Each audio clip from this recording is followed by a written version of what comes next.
ഞങ്ങളെ നാവികൻ നീ റൊമാറ്റിക്കോരാവിവൻ തോണി നിൻപദം. പള്ളിപ്പാട് തളിക്കൽ ശിവക്ഷേത്രത്തിലെ ശിവ പുരാണ മഹായജ്ഞത്തോടനുബന്ധിച്ച് വീണ്ടും ഒരിക്കൽ കൂടി ഒരു പ്രഭാഷണത്തിന് ക്ഷണിച്ചതിന് നന്ദി പറയുന്നു. സമാദരനും പ്രിയങ്കരനുമായ യജ്ഞാചാര്യൻ ശ്രീ പള്ളിപ്പാട് ബ്രഹ്മശ്രീ പള്ളിപ്പാട് ശിവദാസ സ്വാമികൾ, യജ്ഞ പൗരാണികൻ, സുമനസ്സുകളായ സഹൃദയരായ സഹോദരങ്ങൾ, ഈ മുന്നിൽ കുറെ കസേര ഒഴിവുണ്ട്, പുറകിൽ കുറച്ച് ആൾക്കാർ മാറിയിരിക്കുന്നുണ്ട്. അനുസരണയുള്ളവരാണ് പള്ളിപ്പാടുകാരെന്നാണ് ഞാൻ മനസ്സിലാക്കിയിരിക്കുന്നത്. അതുകൊണ്ട് അവരെല്ലാം ഇവിടുന്ന് എഴുന്നേൽക്കണം. എഴുന്നേറ്റ് ഞാൻ മുന്നിൽ വന്ന് എൻ്റെ അടുത്ത് വന്നിരുന്നാൽ മുഖത്ത് നോക്കിയാലും വർത്താനം പറയാം, ദൂരെ ഇരുന്ന നിഴലിനോട് വർത്താനം പറയേണ്ടി വരും. അതുകൊണ്ട് അതെ, ഇവിടെ ഇരിക്കുന്നവർ തന്നെ മുന്നോട്ട് നീങ്ങിയിരിക്കുക, പക്ഷെ പുറകിലിരിക്കുന്നവർക്ക് ചലനം വെച്ചിട്ടില്ല. ഇനി ഞാൻ എൻ്റെ മനഃശാസ്ത്രപരമായ സംഗതികളൊക്കെ എടുക്കേണ്ടി വരുമെന്ന് തോന്നുന്നു. ഇപ്പൊ എഴുന്നേറ്റ് തുടങ്ങി. ഒരാൾ എഴുന്നേറ്റാൽ മതി, ബാക്കിയുള്ളവർ പിറകെയും പോരും. നിങ്ങളെ ഒട്ടും താമസിപ്പിക്കത്തില്ല. ഭക്ഷണത്തിന് നിങ്ങളെ ആദ്യം ക്യൂവിൽ നിർത്താൻ വിടുകയും ചെയ്യാം. പന്തലിരിക്കുന്നവരാണ് ഫസ്റ്റിലെ ക്യൂവിൽ നിൽക്കാൻ പോകുന്നത്. അതുകൊണ്ട് എല്ലാവരും ഇനി മുന്നോട്ട് വന്നിരിക്കുക. ആരും പുറകിലോട്ട് മാറി ഇരിക്കരുത്. അത് എന്തെന്ന് വെച്ചാൽ മുഖം നോക്കി സംസാരിക്കുമ്പോൾ നമുക്കൊരു സവിശേഷത വരും. To every action there is an equal and opposite reaction. അതുകൊണ്ട് ഞാൻ പറയുന്നതിൻ്റെ ആക്ഷൻ കണ്ടെങ്കിലേ എനിക്കതനുസരിച്ച് എൻ്റെ സ്റ്റേജുകൾ മാറ്റാൻ കഴിയുന്നു. അതുകൊണ്ടാണ് അടുത്തത്. നല്ല അനുസരണയുള്ളവർ തന്നെ എല്ലാവരും എഴുന്നേറ്റ്, ഒരൊറ്റ ആൾ പോലും മാറിയിരിക്കുന്നു. തീരെ കാല് വയ്യാത്തൊരു പെങ്ങൾ അവിടെ നിന്ന് നടന്നു വളരെ ബുദ്ധിമുട്ടിയാണ് വരുന്നത്. അതുകൊണ്ട് തീർച്ചയായും ദേവാദിദേവന്റെ അനുഗ്രഹം നിങ്ങൾക്കുണ്ടാകും, സംശയമൊന്നും വേണ്ട. അപ്പം നമുക്ക് വളരെ ചുരുങ്ങിയ സമയമേ ഉള്ളൂ. അഡ്വാൻസ് ആയിട്ട് പറയുകയാണ്, ആരെങ്കിലും ഭക്ഷണത്തിന് എഴുന്നേറ്റ് പോവുകയോ പ്രസംഗത്തിൻ്റെ ഇടയ്ക്ക് ഭക്ഷണം വിളമ്പുകയോ ചെയ്താൽ ആ സെക്കൻഡിൽ മുന്നറിയിപ്പില്ലാതെ ഹരഹരപാട്. കാരണം ശ്രദ്ധിച്ചിരിക്കുന്നവരോടെ സംസാരിക്കാവൂ എന്നെൻ്റെ മഹാഗുരു പഠിപ്പിച്ചിട്ടുണ്ട്.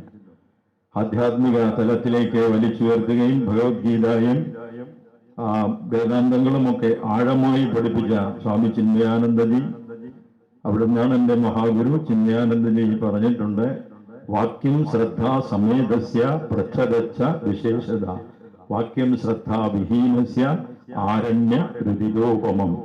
അതിൻ്റെ സാരം ഇതാണ്, വളരെ ശ്രദ്ധിച്ചിരിക്കുന്നവരോടെ സംസാരിക്കാവൂ. വാക്യം ശ്രദ്ധ സമേതസ്യ, ശ്രദ്ധിച്ചിരിക്കുന്നവരോട് വേണം വാക്യങ്ങൾ പറയാൻ. പ്രച്ഛദച്ച വിശേഷത, വല്ലവരും വല്ല സംശയം ചോദിച്ചാൽ അത് കേൾക്കാൻ അവർക്ക് വലിയ ആർത്തി ഉണ്ടാകും, അവരോട് പ്രത്യേകിച്ച് സംസാരിക്കണം. വാക്യം ശ്രദ്ധ വിഹീനസ്യ, ശ്രദ്ധ ഇല്ലാതിരിക്കുന്നവരോട് സംസാരിക്കുന്നത് ആരണ്യരുതിരോപമം, കാടിനുള്ളിൽ കിടന്ന് അലർന്നത് പോലെയാണ്. മാറ്റുലി മാത്രമേ കേൾക്കൂ, ആരും ഒന്നും ഗ്രഹിക്കില്ല. അതുകൊണ്ട് തന്നെ മഹാഗുരു പഠിപ്പിച്ചിട്ടുണ്ട്, സദസ്സ് എപ്പോഴും വിച്ഛിന്നമാകുന്നു എന്ന് സംശയം തോന്നിയാൽ സദസ്യർക്ക് മനസ്സിലാകാത്ത രീതിയിൽ ഫുൾ സ്റ്റോപ്പ് ഇട്ട് എഴുന്നേറ്റ് പോയിരിക്കണം. ആ മഹാഗുരു എന്നോട് വിജയം പറഞ്ഞു തന്ന മറ്റൊരു കാര്യമുണ്ട്, ഇനിയും കേൾക്കണമെന്നുള്ള ഭാഗത്ത് വെച്ച് നിർത്തിയേക്കണം എന്ന് പറഞ്ഞാൽ ബോറടിപ്പിക്കരുതെന്ന് സാരം. അതുകൊണ്ടാണ് കഴിഞ്ഞ തവണ വന്നപ്പോഴത്തേക്ക് ഇനിയും കേൾക്കണമെന്ന് നിങ്ങൾക്ക് താല്പര്യമുണ്ടായി, അതുകൊണ്ടാണ് വീണ്ടും വന്നത്. അവിടെ വെച്ചാണ് ബ്ലോക്ക് ചെയ്യേണ്ടത്. അവിടെ വെച്ച പ്രത്യേകിച്ചും ശിവദാസസ്വാമികളുമായിട്ട് ഏതാണ്ട് 4 നൂറ്റാണ്ടിലേറെ പരിചയമാണ്. അദ്ദേഹത്തിന്റെ ഒരുപാട് യജ്ഞങ്ങളിൽ ഞാൻ പങ്കെടുത്തിട്ടുണ്ട്. എല്ലാ സ്ഥലങ്ങളിലും നിറഞ്ഞു കവിഞ്ഞ സദസ്സാണ്. സ്വന്തം നാടായതുകൊണ്ടായിരിക്കും, അത് ഇനിയും വൈകുന്നേരമൊക്കെ ആൾ കൂടുമായിരിക്കും എനിക്ക് തോന്നുന്നു. ഏതായാലും ആകട്ടെ, അദ്ദേഹം വാസ്തവത്തിൽ ഈ മേഖലയിലൊരു അത്ഭുതമാണ്. കാരണം ആദ്യം അദ്ദേഹത്തെ പരിചയപ്പെടുന്നതന്നെ നെടുങ്കുന്ന് മലനട എന്ന് പറയുന്ന ഒരു കുഗ്രാമത്തിലെ ആൾപ്പാർപ്പില്ലാത്ത ഒരു മരവും അതിന്റെ കീഴിലൊരു കുരിയാലയും മാത്രമുണ്ടായിരുന്ന ഒരു സ്ഥലത്ത് ശിവപുരാണം തുടങ്ങിയത് മുതലാണ്. നിരന്തരമായി 10-12 കൊല്ലം അദ്ദേഹം ഇവിടെ നടത്തിയത് വലിയ ക്ഷേത്രമാക്കി, നടപ്പന്തലായി, ഓഡിറ്റോറിയമായി, നിരവധി സാധുക്കളായ പെൺകുട്ടികളെ കല്യാണം കഴിച്ചയച്ചു, നിരവധി വീടുകൾ ഉണ്ടാക്കി കൊടുത്ത ഒരു മയൻ കൊട്ടാരം നിർമ്മിച്ചതുപോലെ അത്ഭുതം പ്രവർത്തിച്ച ഒരു വ്യക്തിത്വമാണ് സ്വാമികൾ. മാത്രമല്ല അർപ്പണബോധമാണ്, വളരെ ലാളിത്യമാണ്, ആരോടും ഒന്നിനും യാതൊരു നിബന്ധനയും പറയാറില്ല. വല്ലതും കൊടുക്കുന്നത് കഴിക്കും, വല്ലതും കൊടുത്താൽ വാങ്ങിയില്ല, മിണ്ടാതെ പോകും. ഒരു സാത്വികനായ മനുഷ്യൻ. അദ്ദേഹം വിളിക്കുമ്പോൾ എപ്പോഴും ഞാൻ ഓടിയെത്താറുണ്ട്. അതുകൊണ്ട് ഇനി ആമുഖങ്ങളൊന്നും തന്നെ ഞാൻ പറയുന്നില്ല. ശിവപുരാണത്തിലെ ഏതെങ്കിലും ഒരു ഭാഗം എടുത്ത് സംസാരിക്കാമെന്നാണ് ഞാൻ വിചാരിക്കുന്നത്. കാരണം ശിവപുരാണ യജ്ഞമാണ്. അതിന്റെ എല്ലാ ചര്യകളും നിഷ്ഠകളും കർമ്മങ്ങളും ഒക്കെ ധാരാളമായി ആചാര്യൻ പറഞ്ഞു തരുന്നുണ്ട്. അതിന്റെ കാർമ്മിക വശങ്ങൾ ഏതൊക്കെയാണ് ചെയ്യേണ്ടത്, അതുകൊണ്ടുള്ള പ്രയോജനം എന്താണ്, അത് ഉപേക്ഷിക്കാനുള്ള പ്രയാസം എന്താണ്, ഒക്കെ അവിടുന്ന് പറഞ്ഞു തരുന്നുണ്ട്. കർമ്മങ്ങൾ നടത്തുന്നുണ്ട്, നിങ്ങളതെല്ലാം ചെയ്തു പോകുന്നുണ്ട്. ഞാൻ വേദികളിൽ അവതരിപ്പിക്കുന്നത് എപ്പോഴും ഏത് വിഷയത്തെ, ഏത് പുരാണമാണോ പാരായണം ചെയ്യുന്നത്, ഏത് ഗ്രന്ഥമാണോ അടിസ്ഥാനമാക്കുന്നത്, അതിന്റെ ഉള്ളിലെ കാതലുകളിലേക്ക് കടന്നു ചെന്ന് അധുനാതനമായ ജീവിതത്തിൽ പ്രയോജനം ചെയ്യേണ്ടുന്ന രീതികൾ, അതാണ് ഞാൻ എപ്പോഴും സംസാരിക്കുന്ന വിഷയം. അത് മഹാഭാരതമായാലും ശരി, ഭാഗവതമായാലും ശരി, ഗീതയായാലും ശരി, രാമായണമായാലും ശരി, ശിവപുരാണമായാലും ശരി. ഇതൊന്നും കൂടാതെ ഇന്ത്യയിൽ ആദ്യമായി ബ്രഹ്മാണ്ഡ പുരാണത്തിനൊരു സത്രം നടത്തി കഴിഞ്ഞതെല്ലാം ചേർത്തല പള്ളിപ്പുറത്ത്. അത് അവതരിപ്പിക്കാനായിട്ട് ഒന്നാം ദിവസം എന്നെയാണ് ക്ഷണിച്ചത്. ബ്രഹ്മാണ്ഡ പുരാണം ചെറുപ്പത്തിൽ പഠിച്ചു വെച്ചിരുന്നു, പക്ഷെ ആദ്യമായിട്ടാണ് ജീവിതത്തിൽ അവതരിപ്പിക്കുന്നത് കഴിഞ്ഞ കൊല്ലം.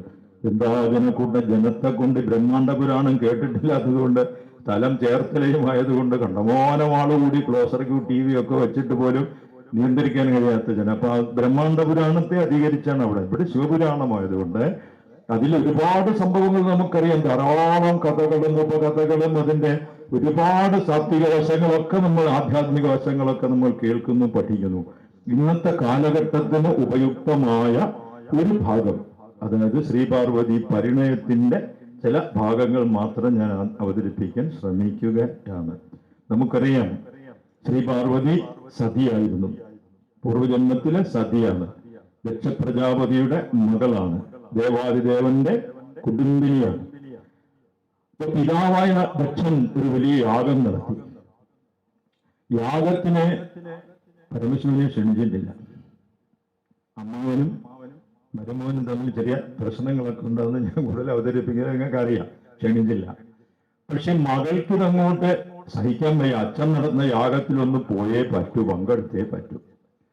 അവസാനം ഒരുപാട് നിർബന്ധിച്ചു, ദേവാദിദേവനെ നിർബന്ധിച്ചു. ദേവാദിദേവൻ മനസ്സില്ലാ മനസ്സോടെ അനുവാദം കൊടുത്ത് സംഭവിക്കേണ്ടതെല്ലാം സംഭവിച്ചല്ലേ തീരൂ. അതുകൊണ്ട് ആപത്ത് വന്ന് ഭവിക്കുന്ന നേരത്ത് ഭൂഷണമിൽ അല്ലടോ സജ്ജന ഭാഷണമെന്ന് രാമായണം പറഞ്ഞല്ലോ.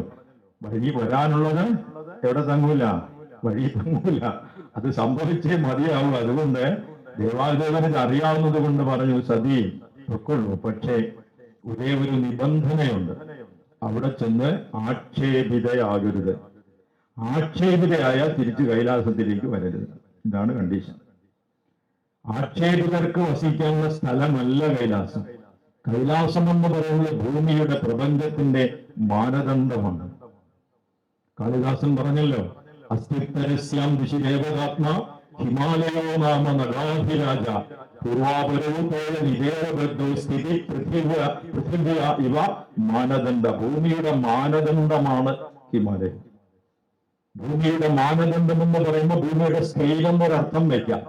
അന്ന് ശൂന്യാകാശത്തിൽ നിന്നാൽ പോലും കാണുന്ന, ചന്ദ്രൻ നിന്നാലും കാണുന്ന ഭൂമിയിലെ സൃഷ്ടിയാണ് ഹിമാലയ. അതുകൊണ്ട് അതിനെ അളവുകോലായിട്ട് വെക്കുന്ന ഭൗതിക വിഷയമല്ല കാളിദാസൻ ഉദ്ദേശിച്ചത്. പിന്നെയോ ഈ ഭൂമിയിലെ, ഈ പ്രപഞ്ചത്തിലെ സർവ സംസ്കാരങ്ങളുടെയും മാനദണ്ഡമാണ് ഹിമാലയം. അവിടെ നിന്നാണ് സകല സംസ്കാരവും ഉത്ഭൂതമായത്. സഹസ്രാബ്ദങ്ങൾക്കപ്പുറം ചരിത്രകാലന്റെ തൂലികൾ ചലിക്കുന്നതിന് മുമ്പ് ഗതകാല തലമുറയ്ക്ക് എത്തിനോക്കാൻ പോലും കഴിയുന്ന കാലത്തിനും അപ്പുറം സന്ദേശങ്ങൾക്ക് മേൽ സന്ദേശം ലോകത്തിലേക്ക് പ്രസരിച്ച നാടാണ് ഭാരതം. അതിന്റെ ഉത്ഭവം ഹിമാലയമാണ്. അവിടെ തപസ്സിരുന്ന, ഇന്ദ്രിയങ്ങളെ നിഗ്രഹിച്ച് തപസ്സിരുന്ന തപോധനന്മാർ പഠിപ്പിച്ചതാണ് അന്നും ഇന്നും പ്രസക്തമായ തത്വങ്ങൾ എല്ലാം തന്നെ. അതല്ലേ മലയാളത്തിലെ കവി ഹിമാലയത്തെ കൊണ്ട് വർണ്ണിച്ചപ്പോഴത്തേക്ക് ഹിമകരമകസാം പിണ്ഡം പോലെ, കർപ്പൂരത്തിൻ കൂട്ടം പോലെ, പുരഹരശോഭാ നിലയം പോലെ, വിശദന്തൂരാം ജാലം പോലെ, മുക്താഫലതതി മെത്തും പോലെ, കലശാംബുഹിതൻ കഠിനത പോലെ, പ്രളയഹുതാശര ഭസ്മം പോലെ, ഗംഗാസലിലം പൊങ്ങും പോലെ, വെളുവിളവിലസിന കാന്തി പരമ്പര കൊണ്ട് ജഗഹൃദയത്തെ വെളുപ്പിനൊഴിപ്പിച്ചുന്നതിരങ്ങിര ശൃംഗതലങ്ങളിൽ എങ്ങുമിരുന്നുടൻ ഇന്ദ്രിയതുരകാൽ നിഭൃതമടക്കി പെരിയ സമാധി ഉറച്ച തപസ്ഥിതി ചേർത്ത കേവലമദ്വയം ആനന്ദമയം ബ്രഹ്മസനാതനമാത്മീമേന്മേൽ ആമ്രേടിച്ചു സുഖിച്ചു വസിക്കും മുനിജന നിമഹം ഗുഹജന ഭാഗ്യ. ആദ്യം വന്നിട്ടത് ഹിമാലയത്തിന്റെ ഭൗതിക രൂപമാണ്. ഹിമകരവസാം പിണ്ഡം പോലെ കർപ്പൂരത്തിന്റെ കൂട്ടം പോലെ എന്ന അതിന്റെ ഭൗതികത വർണ്ണിച്ച് അതിന്റെ മൂലാധാരത്തിൽ കവികൊണ്ട് നിർത്തിയത് ഇന്ദ്രിയ വിരകാം നിഭൃതമടക്കി പെരിയ സമാധി ഉറച്ച അവസ്ഥിതി ചേർത്ത കേവലം അദ്വയം ആനന്ദമയം ബ്രഹ്മ സനാതനമാത്മിനി മെന്നേലാമ്രേടിച്ച് സുഖിച്ചു വസിക്കും മുനിജന നിവഹം. അതാണ് അതിന്റെ മാനദണ്ഡം എന്ന് പറയുന്നത്. അങ്ങനത്തെ കൈലാസത്തിൽ ആക്ഷേപിതരായി ആർക്കും കയറി ചെല്ലാൻ പറ്റില്ല. പറഞ്ഞതുപോലെ തന്നെ സംഭവിച്ചു. വിധിവിഹിത നിയമനം ലംഘിച്ചു കൂടുമ്പോ സതി ചെന്നു, ആക്ഷേപിതയായി അഗ്നിയിൽ പ്രവേശിച്ചു, ഭസ്മമായി. രണ്ടാമത് ഹിമവാന്റെ പുത്രിയായി ജനിച്ചു എന്ന് പുരാണ കഥ നമ്മളെ പഠിപ്പിക്കുന്നു. ശ്രീപാർവതിയായി അക്ഷരം കൂട്ടി ഉച്ചരിക്കാൻ പഠിച്ച കാലം മുതൽ ശ്രീപാർവതിയുടെ നാവിൽ 5 അക്ഷരമേ ഉള്ളൂ. ഏതു സമയം ശിവപഞ്ചാക്ഷരി മന്ത്രം. അതെന്താണ്? ഓം നമഃ ശിവായ. ഇത് മാത്രം. ആ മന്ത്രം ജപിച്ചതിന്റെ എത്ര പരമകാഷ്ഠയിൽ എത്താൻ കഴിയുമോ അവിടെ വെച്ച് സിദ്ധി ഉണ്ടാകും എന്നതിന്റെ കഥയാണ് ശ്രീപാർവതിയുടെ കഥയിലൂടെ ശിവപുരാണം നമ്മെ പഠിപ്പിക്കുന്നത്. അന്ന് മുതൽ ഓം നമഃ ശിവായ ഓം നമഃ ശിവായ ഇത് തന്നെ. ഇടയാൻ തുടങ്ങിയ കാലം മുതൽ, നടക്കാൻ തുടങ്ങിയ കാലം മുതൽ, അങ്ങനെ ശൈശവ ബാല്യ കൗമാരങ്ങൾ കഴിഞ്ഞ് യൗവനവുമായി അക്കാലം അത്രയും ജപിച്ചിട്ടും ദേവാദിദേവനെ കാണുന്നില്ല. കണ്ടുമുട്ടാതെ സമാധാനവും വരുന്നില്ല. ഇപ്പോൾ പ്രൗഢാംഗനയായി യവനം തുടിക്കുന്ന സൗന്ദര്യവതി അഭൗമ സൗന്ദര്യത്തിന്റെ നിബന്ധമാണ് ശ്രീപാർവതി. അറിയാമല്ലോ, അത്രത്തോളം സൗന്ദര്യം ആർക്കും ഉണ്ടായിട്ടില്ല എന്നാണ് പുരാണങ്ങൾ പറഞ്ഞത്. അപ്പോഴാണ് ശ്രീപാർവതിയും പരമേശ്വരനെ പാർവതീകരണയും കഴിഞ്ഞെങ്കിൽ മാത്രമേ സാക്ഷാൽ മുരുകൻ ജനിക്കുകയുള്ളൂ. ജനിച്ചെങ്കിൽ മാത്രമേ താരകാസുരനെ നിഗ്രഹിക്കാൻ പറ്റൂ. അപ്പൊ ദേവതകളെല്ലാം ചെന്നു പരമേശ്വരനെ ഒന്നു തപസ്സിലാണ്. ശ്രീപാർവതി സതിയായിരുന്ന അഗ്നികക്ഷയായതിനു ശേഷം ദേവാദിദേവൻ കഠിന തപസ്സിലാണ്. ആ തപസ്സിൽ ഉണർന്നെങ്കിലേ പ്രമേയം നടക്കുള്ളൂ. ഉണർത്താൻ ഒരു വഴിയില്ല. അപ്പൊ ദേവന്മാരെല്ലാം കൂടെ ആലോചിച്ച് അവസാനം കാമദേവനെ ചെന്ന് പിടികൂടി. സംഭവം നമുക്കറിയാം. ശ്രീപാർവതിയെ സർവാലങ്കാര വിഭൂഷിതയാക്കി ദേവാദിദേവൻ ഗാഠ തപസ് ചെയ്യുന്ന സ്ഥലത്ത് കൊണ്ട് നിർത്തിയിട്ട് കാമദേവൻ ദേവാദിദേവനെ അമ്പെയ്തു, പുഷ്പവാണം ചെയ്തു. കഠിന തപസ് ചെയ്യുന്ന ദേവനെ അപ്പോൾ വൈകാരിക ഭാവമുണ്ടായി. കണ്ണു തുറന്നപ്പോൾ ശ്രീപാർവതിയെ അല്ല നോക്കിയത്, മറിച്ച് ഈ ഗാഠമായ തപസ്സിൽ നിന്ന് എന്റെ മനസ്സ് ചാന്തല്യപ്പെടാൻ കാര്യം എന്താണെന്നാണ് ആദ്യം ആലോചിച്ചത്. അപ്പോഴാണ് പഞ്ചബാണൻ നിൽക്കുന്ന കാഴ്ച കണ്ടത്. ഇങ്ങാരാണ് ഈ കുഴപ്പം മുഴുവൻ ഉണ്ടാക്കിയത് മനസ്സിലാക്കി 3-ാം കണ്ണ് തുറന്നു. നമുക്കറിയാം, അപ്പോൾ തന്നെ കാമദേവൻ ഭസ്മമായി.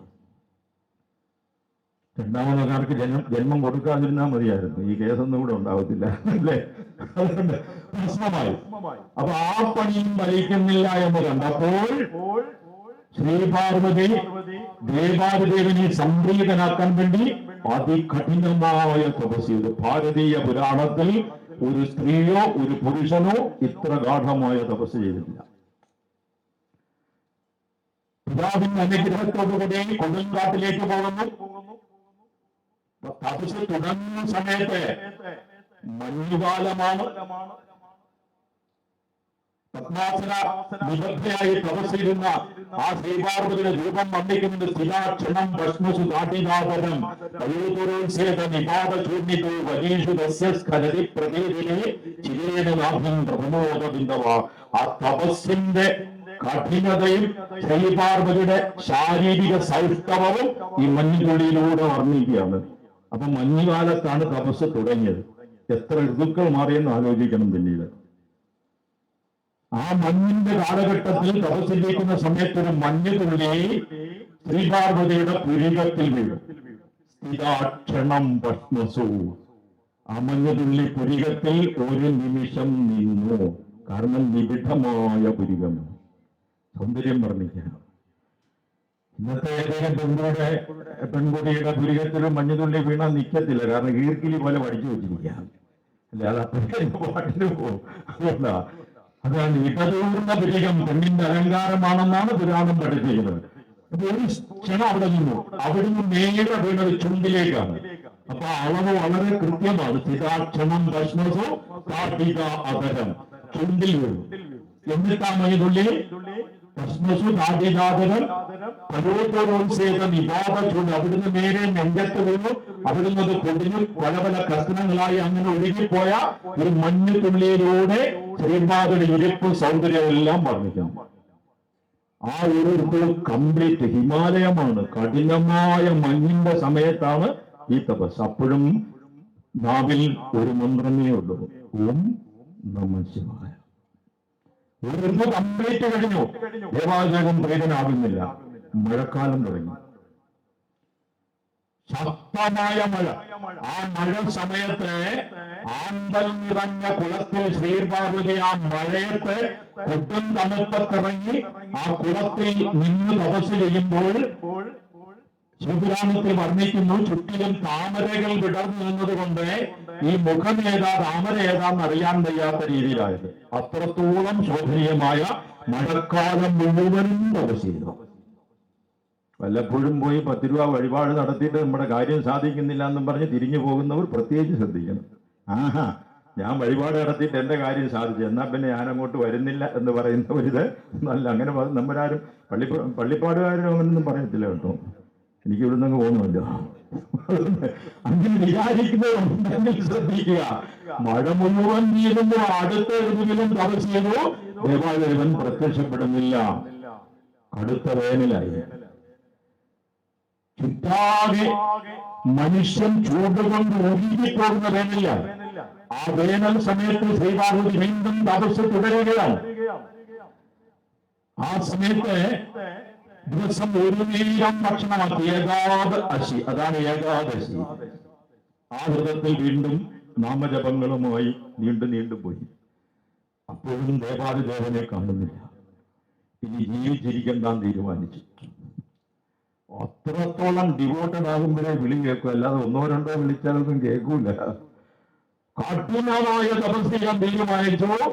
4 ചുറ്റിലും അഗ്നി കൂട്ടി അതിന്റെ നടുവിൽ ഒറ്റക്കാലിൽ നിന്ന് മുകളിൽ കത്തിജ്വലിക്കുന്ന സൂര്യൻ, അതാണ് പഞ്ചാഗ്നി. 4 ചുറ്റിലും അഗ്നി, മുകളിൽ കത്തുന്ന സൂര്യനാകുന്ന അഗ്നി, പഞ്ചാഗ്നി മധ്യത്തിൽ ഒറ്റക്കാലിൽ തപസ് ചെയ്യുമ്പോൾ ഭക്ഷണങ്ങൾ ഉപേക്ഷിച്ചു.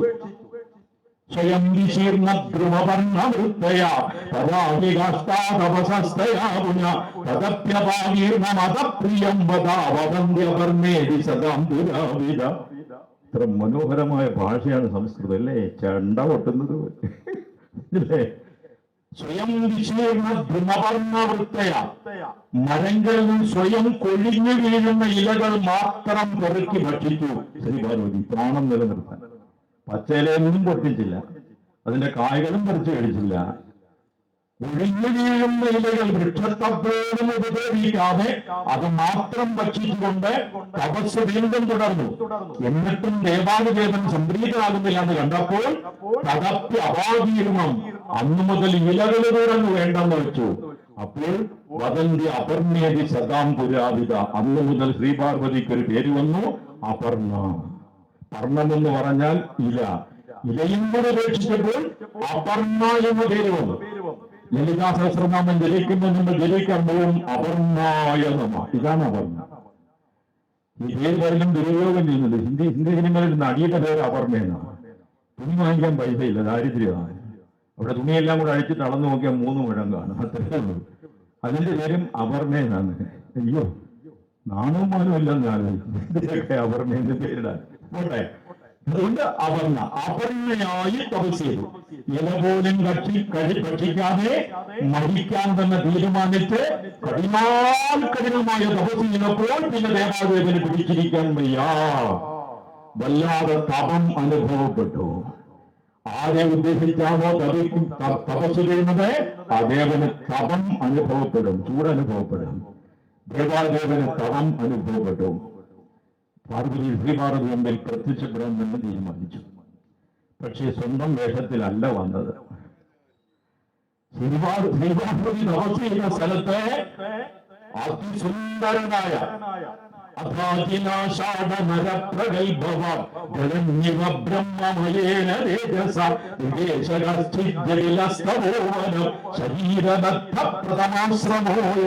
പ്രഥമാശ്രമം, പ്രതിരാശ്രമങ്ങളുണ്ടല്ലോ, ബ്രഹ്മചര്യം, ഗാർഹസ്ഥ്യം, വാനപ്രസ്ഥം, സന്യാസം. അതിലെ ആദ്യത്തെ ആശ്രമമായ ബ്രഹ്മചര്യം രൂപം കൊണ്ടതുമായി ഒരു വധു, അതിസുന്ദരനായ ഒരു ചെറുപ്പക്കാരന്റെ വേഷത്തിൽ സാക്ഷാൽ ദേവാദേവൻ ശ്രീപാർവതി തപസ് ചെയ്യുന്ന സ്ഥലത്തെത്തി. നന്നായി സംസാരിക്കുന്ന ആളാണ്, പ്രഗത്ഭവാക്കെന്ന് പറഞ്ഞിട്ടുണ്ട്. നന്നായി വർത്താനം പറയുന്ന ആളാണ്. അഥാദിനാഷാഢ നരപ്രഗൽഭ, ആഷാഢകാലമാണ്, പ്രഗത്ഭവാക്കാണ് വന്നിരിക്കുന്ന ആള്.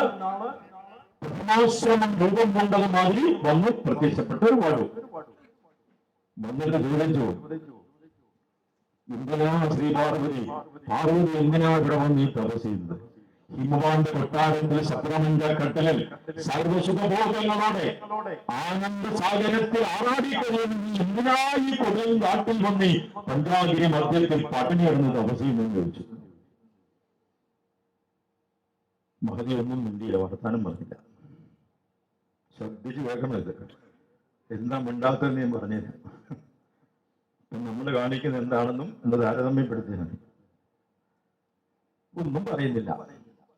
വീണ്ടും അമ്മയാണ് പരമശിവനെയാണ് ചോദിക്കുന്നു, അല്ല ഈ ചെറുപ്പകാലത്തിൽ കരുണീയരക്തമായിരിക്കുന്ന നീ ഏതായാലും സന്യാസത്തിലൂടെ മോക്ഷപ്രാപ്തിയുടെ തപസ് അല്ല ഇതെന്ന് എനിക്ക് മനസ്സിലാകുന്നു.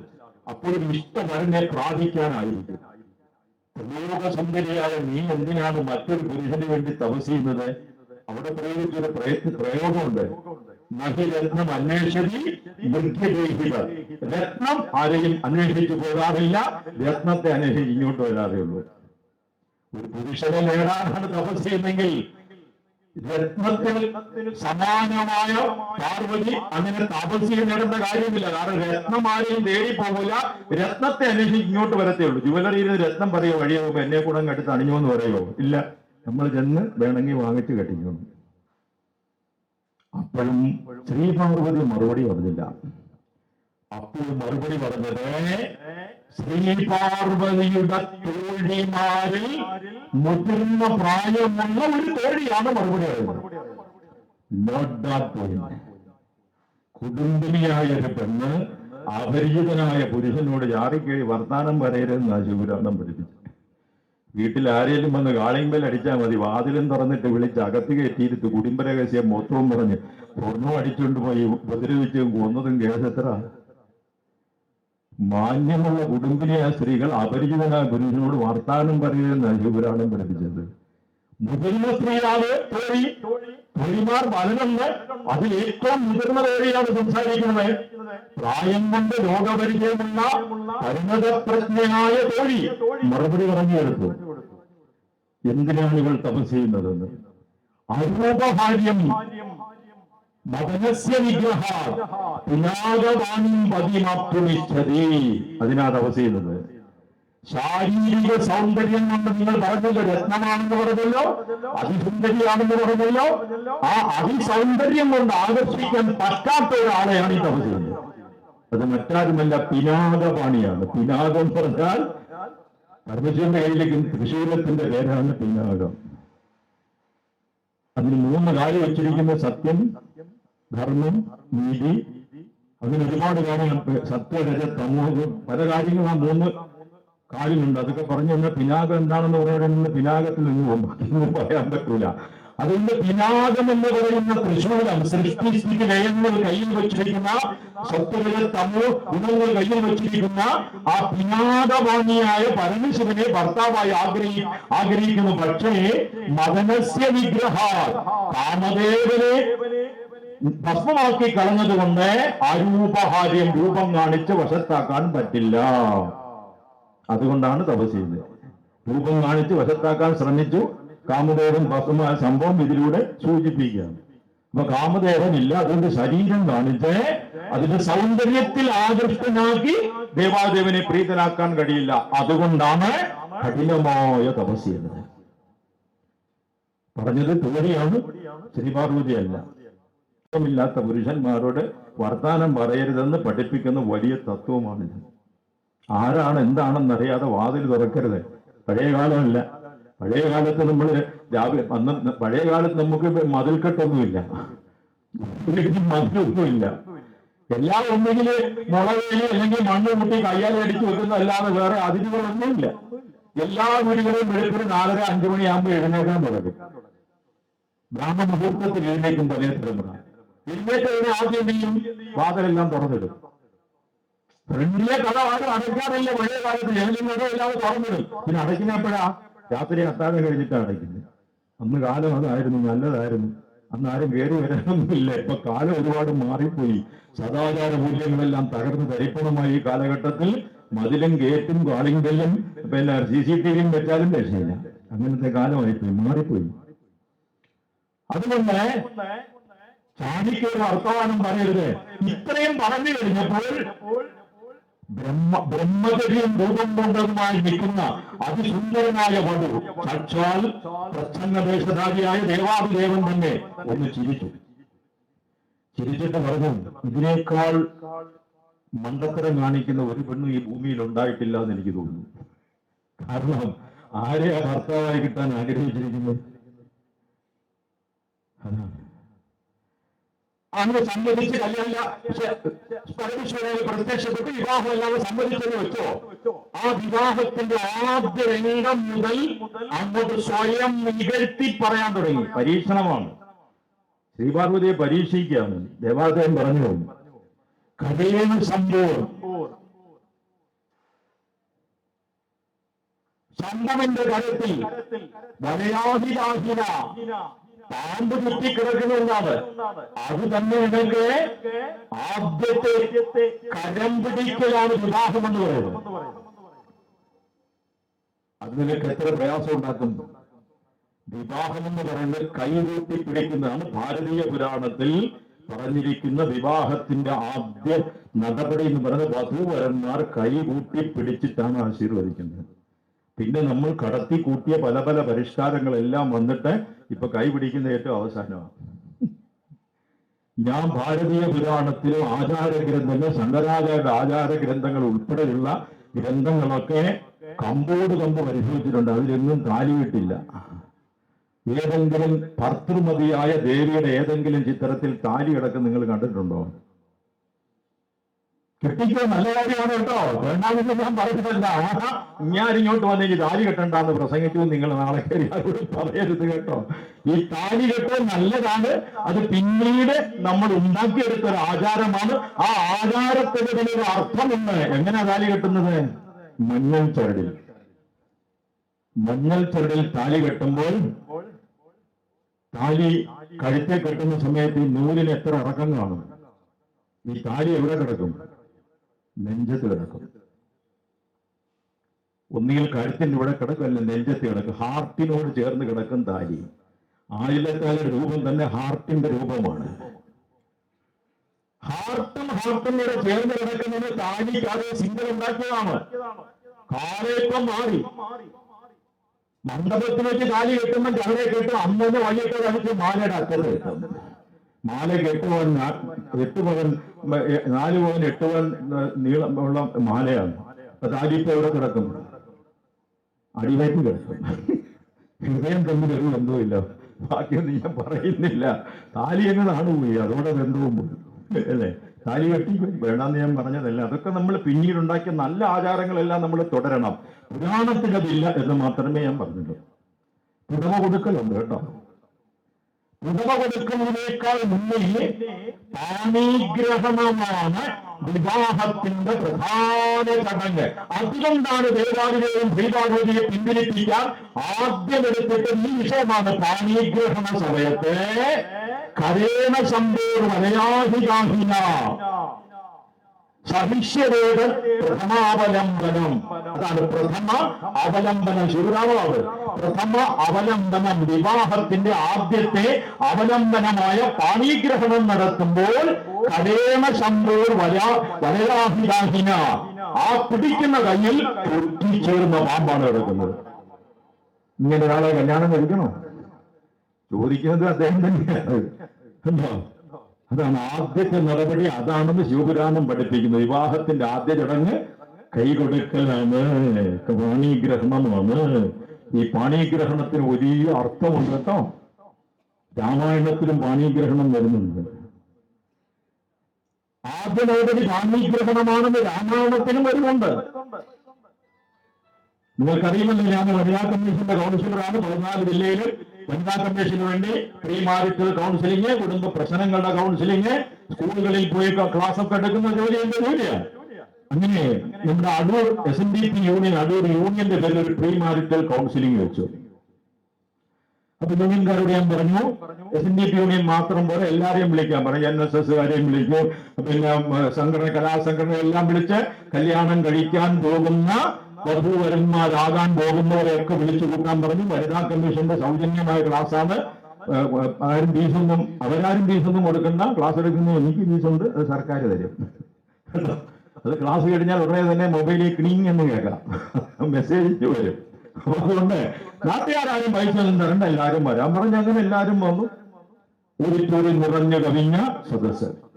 ഒരു സൈഡിൽ ആൺകുട്ടികൾ, ഒരു സൈഡിൽ പെൺകുട്ടികൾ, വിവാഹിതരാകാൻ പോകുന്നവരും. മാത്രമല്ല, അടുത്ത കാലത്ത് 1 മാസം വിവാഹം കഴിഞ്ഞ് 1 മാസം അല്ലെങ്കിൽ 2 മാസമായവരെ കൂടെ വിളിക്കാൻ പറഞ്ഞു. കാരണം ഒത്തിരി പഠിക്കാനുണ്ട് ഇതിനകത്ത്. അങ്ങനെ എല്ലാവരും കൂടിയിരുന്നു.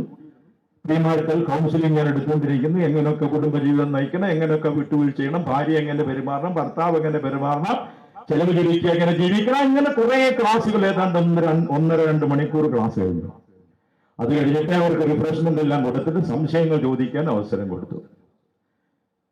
ആൺകുട്ടികൾ എഴുന്നേറ്റ് ചോദിക്കും, പെൺകുട്ടികൾ ചോദിക്കാൻ നാണമുണ്ട്. അതുകൊണ്ട് ആരോടെ പറയും, നിങ്ങൾ എഴുതി ചോദിച്ചാൽ മതി, നേരെ ചോദിക്കേണ്ട. നാണമുണ്ട്.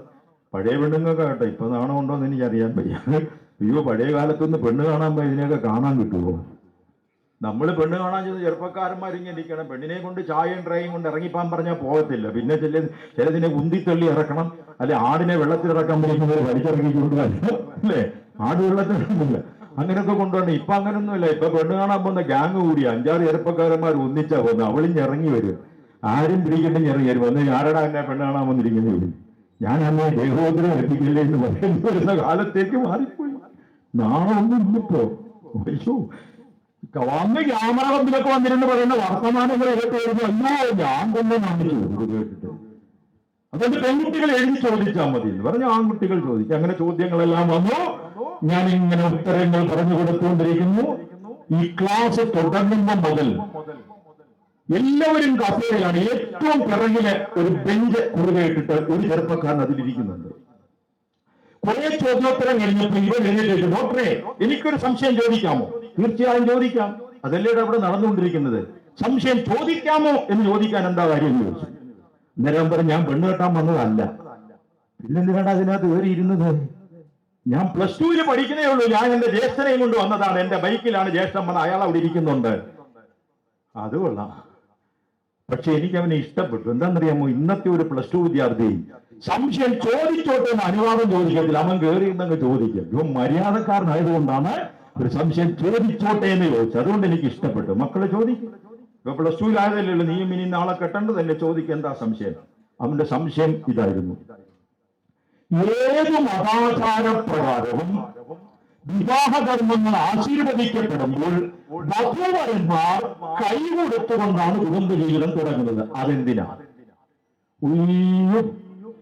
ASLB പരാജയപ്പെട്ടപ്പോ APJ പോലും ഇത്രയും ചിന്തിച്ചു കാണത്തില്ല. അവൻ ചിന്തിച്ചു വെച്ചിരിക്കുക. ചെക്കനെ കുറ്റം പറയാൻ പറ്റത്തില്ല. അവൻ പറഞ്ഞത് ശരിയാ കേട്ടോ. ഹിന്ദു ആചാരമനുസരിച്ച് വിവാഹകർമ്മങ്ങളെല്ലാം കഴിഞ്ഞ്, ആചാരത്വം കഴിഞ്ഞ്, പുരോഗതിയും കഴിഞ്ഞ് അങ്ങനെ എഴുന്നേറ്റ് വധന്റെ വലതുകൈയിൽ വലതുകൈ കൊണ്ട് പിടിച്ച് മണ്ഡപത്തിനൊരു വലം വയ്ക്കലുണ്ട്. ആ സമയം രണ്ടിനെയും കൂടെ കൈ കൂട്ടി പിടിച്ചിരിക്കുക. വധൂവരന്മാരുടെ കൈ രണ്ടും കൂടെ പിടിച്ച് പെണ്ണിന്റെ രക്ഷകർത്താവ് അല്ലെങ്കിൽ അതിന്റെ കർമ്മികളെല്ലാം പിടിച്ച് കയ്യിൽ വെച്ചിട്ട് വെറ്റയൊക്കെ വെച്ചിട്ട് കൈ കൊടുക്കുമല്ലോ. അവിടെ മുതൽ കൈ പിടിച്ചുകൊണ്ട് മണ്ഡപത്തിന് വലം വയ്ക്കുക. അന്ന് തുടങ്ങാണ് ചുറ്റല്. ഉടനെ മാത്രം ചുറ്റല്. ഹിന്ദു ആചാരത്തിൽ അപ്പോൾ കൈ കൊടുപ്പുണ്ട്. അവൻ കണ്ടുപിടിച്ചത് ശരിയാ. ക്രിസ്തീയ വിവാഹം ആശീർവദിക്കുമ്പോൾ വധൂവരന്മാരുടെ കൈ കൂട്ടിപ്പിടിച്ചിട്ട് അച്ഛൻ പ്രാർത്ഥിക്കും, വാനിൽ നിന്നോരു മകുടം. അപ്പൊ കൈ രണ്ടും കൂടെ പിടിച്ചില്ല, കൈ കൊടുത്താണ് കുടുംബജീവിതം തുടങ്ങുന്നത്. മുസ്ലിം ആചാരപ്രകാരം വിവാഹം നടക്കുമ്പോൾ വരനും പെണ്ണിന്റെ രക്ഷകർത്താവും കൂടെ ആണ് കൈ പിടിച്ചിട്ട് എഗ്രിമെന്റ്. അത് കഴിഞ്ഞിട്ട് പെണ്ണിനെ മണിയറയിലേക്ക് അയക്കുമ്പോൾ മൈലാഞ്ചി ഇട്ടിട്ട് വധുവിന്റെ കൈ പിടിച്ച് വരന്റെ കയ്യിൽ കൊടുത്തിട്ട് മണിയറയിലേക്ക് അയക്കുന്ന ഒരു എണ്ണമുണ്ട്. അപ്പോഴും കൈ കൊടുത്തിരിക്കുക. അന്നേരമാണ് ഈ മൈലാഞ്ചി പാട്ട്. പ്രസിദ്ധമായ മൈലാഞ്ചി പാട്ടുകളില്ലേ, മൈലാഞ്ചി പാട്ടുകളുണ്ട്. നമ്മുടെ സിനിമയിൽ തന്നെ രാഘവൻ മാഷ് തന്നെ ട്യൂൺ ചെയ്ത് രാഘവൻ മാഷ് തന്നെ പാടിയൊരു മൈലാഞ്ചി പാട്ടുണ്ട്. പകലവനൊന്നേ മറയുമ്പോ അകിരുപുകച്ചേതുള്ളിക്കുള്ളി പനിമതിരിമ്പോൾ പുതുമണവാട്ടിയതാണ് മൈലാഞ്ചി പാട്ട്. രാഘവൻ മാഷ പാട്ടാണ്. അപ്പൊ ചെറുക്കൻ കണ്ടുപിടിച്ച ശരിയാണ്, കൈ കൊടുത്ത കുടുംബജീവിതം തുടങ്ങുന്നത്. കൗൺസിലിംഗ് ക്ലാസ്സിൽ അവന്റെ ചോദ്യത്തിന്റെ ഉത്തരം, അതിന്റെ ധാർമ്മികമായ ഉത്തരം രണ്ടാമതാ പറഞ്ഞത്. കാലത്തിന്റെ പരിച്ഛേദമനുസരിച്ച് ഒരു കുരുത്തം കെട്ട ഉത്തരം ആദ്യം കൊടുക്കാൻ. മക്കളെ, കുടുംബജീവിതം തുടങ്ങുമ്പോൾ കൈ കൊടുക്കുന്നത് എന്തിനാന്ന് നിനക്ക് മനസ്സിലായില്ലല്ലേ? ഇല്ല. നീ ടി വിയിൽ ബോക്സിംഗിന്റെ മത്സരം കണ്ടിട്ടുണ്ടോ എന്ന് ചോദിച്ചു. കയ്യറായിട്ട് തമ്മിൽ മേണ്ടക്കിരിക്കുന്ന കളി കണ്ടിട്ടുണ്ടോ? ഉണ്ട്. അതിന്റെ തുടക്കം കണ്ടിട്ടുണ്ടോടാ? ഇല്ല. തുടക്കം കാണോടാ. എതിരാളികൾ ഗോതയിലിറങ്ങി കൈ കൊടുത്തിട്ടാടാ ഇടി തുടങ്ങുന്നത്. ഈ കൈ കൊടുത്തും അതാണ് അന്ന് തുടങ്ങായിട്ടി. എന്നിട്ട് എന്റെ ധാർമ്മിക വശം ഞാൻ പറഞ്ഞു കൊടുത്തു. അധ്യാത്മരാമായണത്തിൽ അവിടെയാണ് വിവാഹ ജീവിതത്തിന്റെ പ്രാഗ്രൂപം പാണിഗ്രഹണമാണെന്ന് വ്യക്തമായി ഇവിടെ ദേവാദിദേവൻ പറഞ്ഞത് കൂടാതെ രാമായണത്തിലും പറയുന്നു. സീതാദേവിയെ കാനനത്തിലേക്ക് കൊണ്ടുപോകാതിരിക്കാൻ ശ്രീരാമചന്ദ്രൻ പഠിച്ച പണി 18 അതിന്റെ വിരിവും നോക്കി. എന്തെല്ലാം പറഞ്ഞിട്ടും സീതാദേവി സമ്മതിക്കുന്നില്ല. അവസാനം സീതാദേവി പ്രയോഗിച്ചൊരു ടോർപ്പിഡുണ്ട്. ആ ടോർപ്പിഡ കേട്ടപ്പോഴാണ് ശ്രീരാമചന്ദ്രൻ കൊണ്ടുപോകാൻ സമ്മതിച്ചത്. എന്താണെന്നറിയോ? അധ്യാത്മരാമായണത്തിൽ എഴുത്തച്ഛൻ മനോഹരമായി എഴുതിയിട്ടുണ്ടത്. പാണിഗ്രഹണമെന്നർത്ഥവും ഓർക്കണം. അതാണ് പാണിഗ്രഹണമെന്നർത്ഥവും ഓർക്കണം. പ്രാണം തിരിയും വരെയും തിരിയുമോ. അതാണ് പാണിഗ്രഹണം. പാണിഗ്രഹണം ആദ്യമായി നമ്മൾ വിവാഹം തീരുമാനിച്ചപ്പോൾ അങ്ങേ ശൈലതാപം കുലച്ചു കഴിഞ്ഞപ്പോൾ പാണിഗ്രഹണം നടത്തി വരണമാല്യം അറിയിച്ചു നമ്മൾ. ആ പാണിഗ്രഹണം നടക്കുമ്പോൾ വിശ്വാമിത്ര മഹർഷി ചൊല്ലിയൊരു മന്ത്രമുണ്ട്.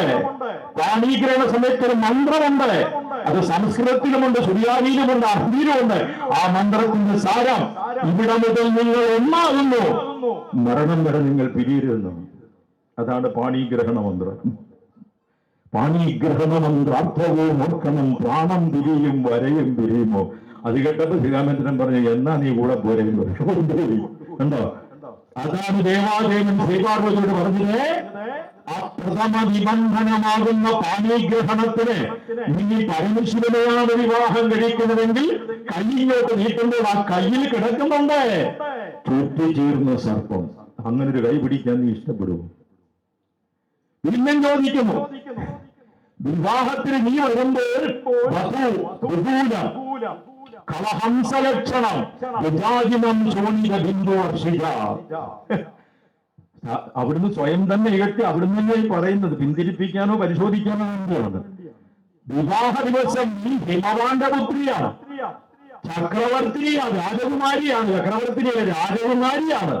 അപ്പോൾ നിനക്ക് തരുന്ന വിവാഹ വസ്ത്രം എന്തായിരിക്കും? കളഹംസ ലക്ഷണം. അരയന്നങ്ങളുടെ ചിത്രം പണിഞ്ഞ ചേർത്ത് വച്ചിരിക്കുന്ന മൃദുലമായ പട്ടായിരിക്കും വധുവായ നിന്റെ വസ്ത്രം. പക്ഷേ പരമശിവനെ കെട്ടുന്നതെങ്കിൽ അദ്ദേഹം എന്തായിരിക്കും ധരിക്കുന്നത്? ഗജാജിനം ശോണിത ബിന്ദു വർഷിച്ച. ചോര ഇറ്റിറ്റു വീഴുന്ന ഗജ അജിനം ആനയുടെ പോലെ കൊടുക്കുന്നത്. അപ്പൊ നിങ്ങൾ വിചാരിക്കും, നിങ്ങളെല്ലാരും വിചാരിക്കത്തില്ല, ചില വിചാരിക്കും ഇങ്ങനെന്താ ഈ പറയുന്നത്? പരമശിവൻ പുലിത്തോലല്ലേ കൊടുക്കുന്നത്? ആനത്തോൽ കൊടുക്കുന്നു. അത് ഈ പുലിത്തോല് ചേർത്ത് വരച്ചു വെച്ചത് ശിവകാശികാരൻ വരെ കേട്ടോ, പണം ഉണ്ടാക്കിയതാണ്. പരമശിവൻ പുലിത്തോലും അണിഞ്ഞിട്ടുണ്ട്, ഇല്ലെന്ന് പറയുന്നില്ല, അണിഞ്ഞിട്ടുണ്ട്. പക്ഷെ അധികവും അണിഞ്ഞത് ആനയുടെ തോലാണ്. അത് വളരെ വ്യക്തമായി വിശ്വമഹാഗുരു ശ്രീനാരായണ ഗുരുദേവൻ പാടിയിട്ടുണ്ട്. ശ്രീനാരായണ ഗുരുദേവൻ എഴുതിയതുപോലെ ഒരു ശങ്കരസ്തുതി ശിവസ്തുതി മലയാളത്തിൽ ഒരു കവിയും എഴുതിയിട്ടില്ല. അത് പറഞ്ഞ വിഷയം അങ്ങോട്ട് തെറ്റിപ്പോവും. ഗുരുദേവന്റെ കാവ്യപ്രപഞ്ചം പറഞ്ഞ എനിക്ക് അവസാനിപ്പിക്കാൻ പറ്റത്തില്ല. അതാണ് തോടകവൃത്തത്തിൽ, മലയാളത്തിൽ തോടകവൃത്തത്തിൽ ഒരു കവിയെ അഭിനയിച്ചിട്ടുള്ളൂ. സംസ്കൃതത്തിലെ അപൂർവ വൃത്തമാണ് തോടകവൃത്തം. അതിൽ ഒരു കവിയും മലയാളത്തിൽ കവിത എഴുതിയില്ല. തോടകവൃത്തം എന്താണെന്ന് പെട്ടെന്ന് പരിചയപ്പെടുത്താൻ, വളരെ എളുപ്പം പരിചയപ്പെടുത്താൻ കഴിയും. നമ്മൾ സുപ്രഭാതം കേൾക്കും ക്ഷേത്രത്തിൽ. സുപ്രഭാതം കൗസല്യ സുപ്രജാരാമസന്ധ്യാ പ്രവർത്തതെ ഉത്തിഷ്ഠ നരശാർദൂല കർത്തവ്യം ദൈവമാത്മികം ഉത്തിഷ്ഠോത്തിഷ്ഠ ഗോവിന്ദ ഉത്തിഷ്ഠ ഗരുഡധ്വജ ഉത്തിഷ്ഠ കമലഗന്ധ ത്രൈലോക്യം മംഗളം ഗുരു.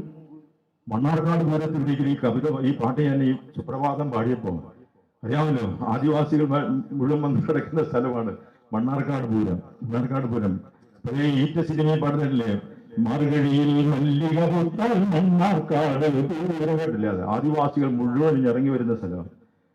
അതിൽ മൂപ്പൻ അടിച്ച് പാമ്പായിട്ട് സ്റ്റേജിന്റെ അടുത്ത് കിടക്കുമായിരുന്നു. ഭയങ്കര ജനക്കൂട്ടമാണ് മണ്ണാർക്കാട്. ഞാൻ അടിച്ചു വീണു ഈ സ്റ്റേജിന്റെ അടുത്ത്. ഞാൻ ഈ സുപ്രഭാതം പാടിയിട്ട് ഇങ്ങനെ നേരം വെളുത്തോടാ ആരോടാ പാടുന്നത്. അതാണ് സുപ്രചാര. അത് കഴിഞ്ഞ് അടുത്ത പ്രഭാത പാടുന്ന ഗാനം സുപ്രഭാതം. അടുത്ത സുപ്രഭാതത്തിന്റെ ശ്ലോകം അതിനാണ്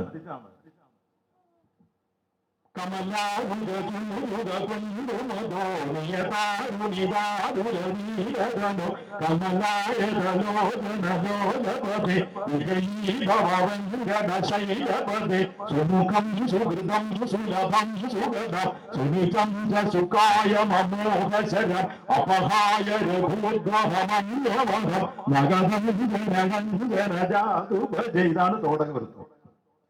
ഈ തോടകവൃത്തത്തിൽ ഒരു ശിവസ്തുതിയുണ്ട്.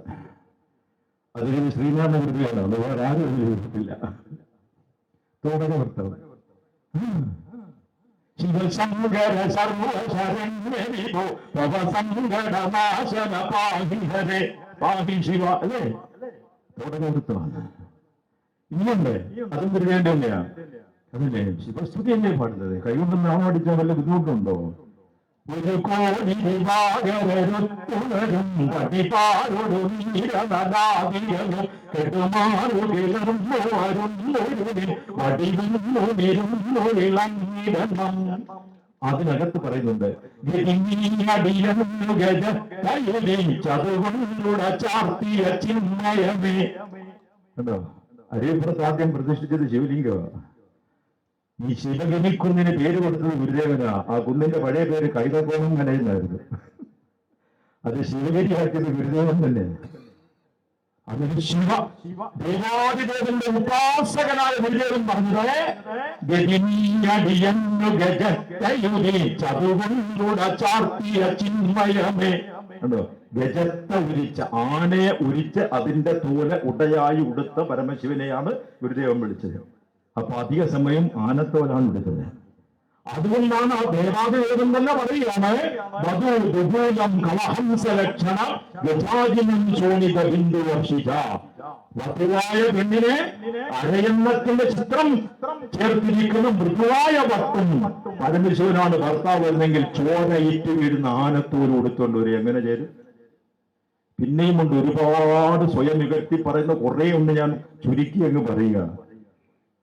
പിന്നെ പറഞ്ഞു ബഹുരു വിരൂപാക്ഷം അലക്ഷ്യദക്ഷണം ദിഗംബരത്വേവ നിവേദിതം വസു വരേഷു ബാലമൃഗാക്ഷി മൃഗ്യതേ തദസ്തി കിം വ്യസ്തം അതിപ്രലോചനെ. ആശയം ഇതാണ്. ആ മുഖം കണ്ടാൽ എന്തൊരു സൗന്ദര്യമില്ലാത്ത മുഖമാണ്. സ്വയം പറയുക, എല്ലാ മനുഷ്യർക്കും രണ്ട് കണ്ണേ ഉള്ളൂ. നീ ഉദ്ദേശിക്കുന്ന പരമശിവൻ ഭർത്താവായിട്ട് വന്ന 3 കണ്ണുണ്ട്. വിരൂപാക്ഷമെന്ന് അവിടെ തന്നെ പറഞ്ഞതാ, ഞാൻ പറഞ്ഞതല്ല കേട്ടോ. അങ്ങനെ ഞാൻ ചെറുതായിട്ട് വിചാരിക്കരുത്. ഇതിനെല്ലാം ഒത്തിരി അർത്ഥതലകളുണ്ട്. 3-ാം കണ്ണിനും ജടയ്ക്കും മുടിക്കും ഭസ്മത്തിനും ദിഗംബരത്തിനും അർത്ഥങ്ങൾ വേറെ വളരെ വലുതുണ്ട്. ഇത് തൽക്കാലം അവിടുന്ന് പരമശിവൻ തന്നെ ശ്രീപാർവതിയെ പിന്തിരിപ്പിക്കാൻ പറഞ്ഞ അവിടുന്ന് തന്നെ ഇകഴ്ത്തി പറഞ്ഞത് ഞാൻ ആവർത്തിക്കുന്നതെന്ന് മാത്രമേ ഉള്ളൂ കേട്ടോ. അതുകൊണ്ട് ചെറുതായി വിചാരിച്ചു പോകരുത്, വലിയ കുഴപ്പം സംഭവിച്ചിങ്ങനെ വിചാരിക്കരുത്. എന്ന് പറഞ്ഞു, വിരൂപാക്ഷമാണ്, കാണാനും സൗന്ദര്യമില്ല, മാത്രമല്ല ദിഗംബരനാണ്. ദിഗംബരനായതുകൊണ്ട് നമുക്ക് മനസ്സിലാകും ഒരു സമ്പത്തുമില്ല എന്ന്. മാത്രമല്ല അലക്ഷ്യജന്മമാണ്. പിതാവില്ല, മാതാവില്ല, വീടില്ല, ഇരിക്കാൻ പോലും ഒരു സ്ഥലം പോലുമില്ല. അതുകൊണ്ട് അലക്ഷ്യജന്മമായതാണ്. കാരണം പ്രപഞ്ചം മുഴുവൻ വ്യാപരിച്ചിരിക്കുന്നതിന് പ്രത്യേകിച്ച് ഇവിടെയൊക്കെ ഇരിക്കാൻ പറ്റുമോ? ഇല്ല. അതുകൊണ്ട് ദിഗംബരനാണ്. അപ്പൊ സമ്പത്തില്ല, സൗന്ദര്യമില്ല, കുടുംബബന്ധുക്കളില്ല, ശരീരത്തെ വാരിപ്പൂശിയിരിക്കുന്നത് ഭസ്മവും കളഭവുമല്ല, ഉണയോ ചുവലച്ചാരമാണ്. ഇങ്ങനൊക്കെ നടക്കുന്ന ഒരാളെ ചുരുക്കി പറഞ്ഞാൽ വടുവായ രൂപത്തിൽ നിന്ന് ദേവാദിദേവൻ അവിടുത്തെ തന്നെ ഇകഴ്ത്തി ഇങ്ങനെ കുറേ അങ്ങ് പറയും. എല്ലാം ഞാൻ പറയുന്നില്ല, കുറെ അങ്ങ് പറയും. കുറെ പറയുന്നൊരു ശ്രീപാർവതി ബിന്ദാതെ നിന്ന് കേട്ടു. ഇത്ര ക്ഷമയോട് കേൾക്കാൻ, ഭർത്താവിനെ കുറ്റം പറഞ്ഞ കേൾക്കാൻ ഏതെങ്കിലും ഒരു പെണ്ണിന് കരുത്തു വരുമോ? ക്ഷമയുടെ മൂർത്തിഭാവമാണ് ശ്രീപാർവതി. കുറെ കേട്ട് കഴിച്ചു അവസാനം പറഞ്ഞു, ഇത്ര നേരം നിങ്ങൾ പറഞ്ഞത് ഞാൻ കേട്ട് സഹിച്ചു. എന്തുകൊണ്ടെന്നറിയോ? അതാണ് ഭാരതീയ ദർശനം. ആതിഥി ദേവോ ഭവ. നിങ്ങൾ ആതിഥിയാണ്, ദേവനെ പോലെ കാണണം. അതുകൊണ്ടാണ് ഞാൻ ഉണ്ടാകുമെന്ന് കേട്ടത്. ഇനി ദേവാദിദേവനെ സംബന്ധിച്ച് ഒരനക്ഷരം നിങ്ങൾ പറയരുത്. പറഞ്ഞാലുള്ള പ്രശ്നം എന്തെന്നറിയുമോ? അവിടെയാണ്. ശിവപുരാണം ഉടനീളം നമ്മൾ നോക്കിയാൽ, ഭാഗവതം നോക്കിയാൽ, രാമായണം നോക്കിയാൽ, അതിലെല്ലാം പരമശിവൻ ശ്രീപാർവതിക്ക് ഉപദേശങ്ങൾ പറഞ്ഞു കൊടുക്കുന്നു, കഥകൾ പറഞ്ഞു കൊടുക്കുന്നു. എല്ലാ പുരാണങ്ങളിലും ശ്രീ പാർവതി പരമേശ്വര സംവാദമുണ്ട്. ദേവാദിദേവൻ ശ്രീപാർവതിക്ക് ഉപദേശം അങ്ങോട്ട് കൊടുത്തിട്ടേ ഉള്ളൂ.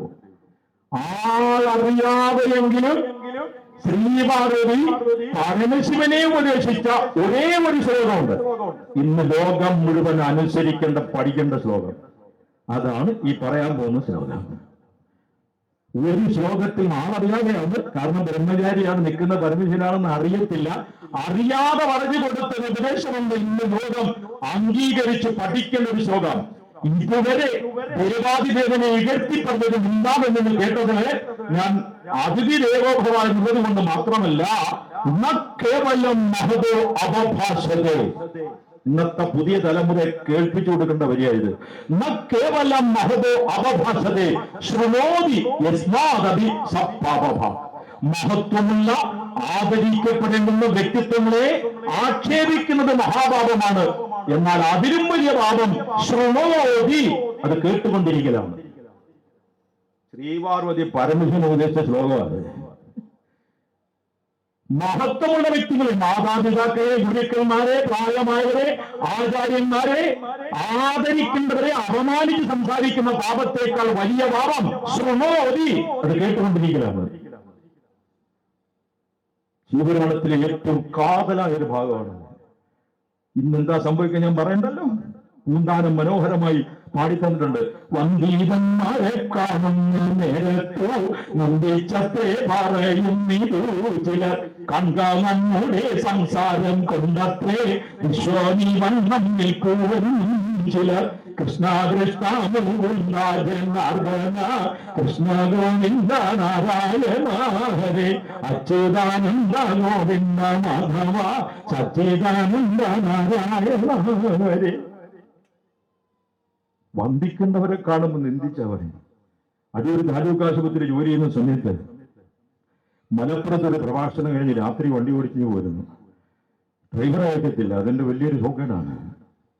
തനിയെ വണ്ടി ഓടി തൃശ്ശൂർ, മലപ്പുറം, പാലക്കാട് ജില്ല വരെ കാർ ഓടിച്ചു പോകുന്നു. അതിനപ്പുറം ട്രെയിനിലും ഇപ്പം പിന്നെ ഫ്ലൈറ്റ് ഉണ്ട്, അതുകൊണ്ട് വലിയ സൗകര്യമാണ്. കണ്ണൂർ കാസർഗോഡ് ജില്ലയിൽ പോകാനൊക്കെ ഇപ്പോൾ വലിയ സൗകര്യമാണ്. തിരുവനന്തപുരത്ത് ജില്ല നമ്മുടെ ചിറ്റപ്പൻ കയറാത്തൊരു ഫ്ലൈറ്റ് ഉണ്ടല്ലോ, അത് നമ്മുടെ ചിറ്റപ്പനെ അറിയത്തില്ലേ? ഈ ആത്മകഥയുടെ എഴുതിയ ചിറ്റപ്പൻ കയറാത്തൊരു ഫ്ലൈറ്റ് ഉണ്ട്, ഇൻഡിഗോ. അത് ഇഷ്ടം പോലെ ഉണ്ട് തിരുവനന്തപുരത്ത് നിന്ന് കണ്ണൂരേക്ക്. വലിയ സൗകര്യമായിട്ട് കാർ ഓടിച്ച് മലപ്പുറത്ത് പോയി പ്രസംഗം കഴിഞ്ഞ് തനിയെ വണ്ടി ഓടിച്ച് വന്നു ഇനി വന്നപ്പോൾ നേരം വെളുത്തുപോയി, കിടക്കാൻ സമയം കിട്ടിയില്ല. അപ്പൊ കുളിക്കാനും ഒന്ന് പെട്ടെന്ന് പോയി കുളിച്ചെല്ലാം റെഡി ആയിട്ട് ഒന്ന് കൺസൾട്ട് ചെയ്യാൻ അടൂർ താലൂക്ക് ആശുപത്രിയാണ്. കണ്ടവാനോ ഒപ്പി രോഗികൾ കണ്ടവാനുണ്ട്. രോഗികളെ നോക്കിക്കൊണ്ടിരിക്കുക. ഒട്ടും വിശ്രമിക്കാൻ കഴിയായതുകൊണ്ട് ഈ രോഗികളെ നോക്കിക്കൊണ്ടിരുന്നപ്പോഴത്തെ ഉറക്കം തൂങ്ങി, അറിഞ്ഞില്ല. മരുന്നരി കൊടുത്ത് പ്രിസ്ക്രിപ്ഷൻ അത് ഫാർമസി കൊണ്ട് കൊടുത്തപ്പോഴത്തേക്ക് നമ്മുടെ നാടൻ ഭാഷ പറഞ്ഞ കമ്പൗണ്ടർ അല്ലേ, കമ്പൗണ്ടർ എന്നുള്ളത് ഇംഗ്ലീഷാണ്, ഫാർമസിസ്റ്റ്. അത് നമ്മൾ കമ്പൗണ്ടർ എന്ന് പറയും. കമ്പൗണ്ടറുടെ തുണ്ട് കിട്ടിയപ്പോ ആ തുണ്ട് അദ്ദേഹം തിരികെ കൊണ്ടുവന്നു. ഡോക്ടറെ മരുന്ന് മാറിപ്പോയി. ഞാൻ ചോദിച്ചു എന്ത് പറ്റി? അയാൾക്ക് ചൊറിയ, ഡോക്ടർ എഴുതിയ പനിയുടെ മരുന്ന്. അപ്പൊ ഞാൻ നോക്കിയപ്പോ ശരിയാണ്, അയ്യോടാ മരുന്ന് മാറിപ്പോയല്ലോ. ഇതെനിക്ക് മനസ്സിലായി, ഉറക്കം കൊണ്ടാണ്. ഞാൻ രോഗികളോട് പറഞ്ഞു ഒന്ന് വെയിറ്റ് ചെയ്യണം, ഞാൻ ബേക്കറിയിൽ പോയി ചായ കുടിച്ചിട്ട് പെട്ടെന്ന് വരാം. തൊട്ടുമുമ്പിലൊരു ബേക്കറി ഉണ്ട്, അവിടെ ചായ കുടിക്കാൻ ചെല്ലുമ്പോഴുണ്ട് +1 +2 പഠിക്കുന്ന ഒരു 10-12 ഡിഗ്രികൾ അവിടെ കുത്തിയിരിക്കും. ന്യൂ ജെൻ, വലിയ ഒരുത്തങ്കട്ടന്മാർ വാല് മുറിച്ചേ പറയും, ജനറേഷൻ എന്ന് പറയത്തില്ല, ന്യൂ ജെൻ. പ്രിൻസിപ്പൽ എന്ന് പറയത്തില്ല, വില്ലെന്ന് പറയും പ്രിൻസി. ബ്രദർ എന്ന് പറയില്ല, വില്ലെന്ന് പറയും ബ്രോ. ഈ സാധനങ്ങളാണ് 10-12 ഉണ്ട്. ഇരുന്ന് വർത്താനം പറയും. അവന്മാർ ഏതാണ്ടൊക്കെ കഴിക്കുന്നുണ്ട്, അതിന്റെ ഒന്നും പേരൊന്നും എനിക്കറിയത്തില്ല.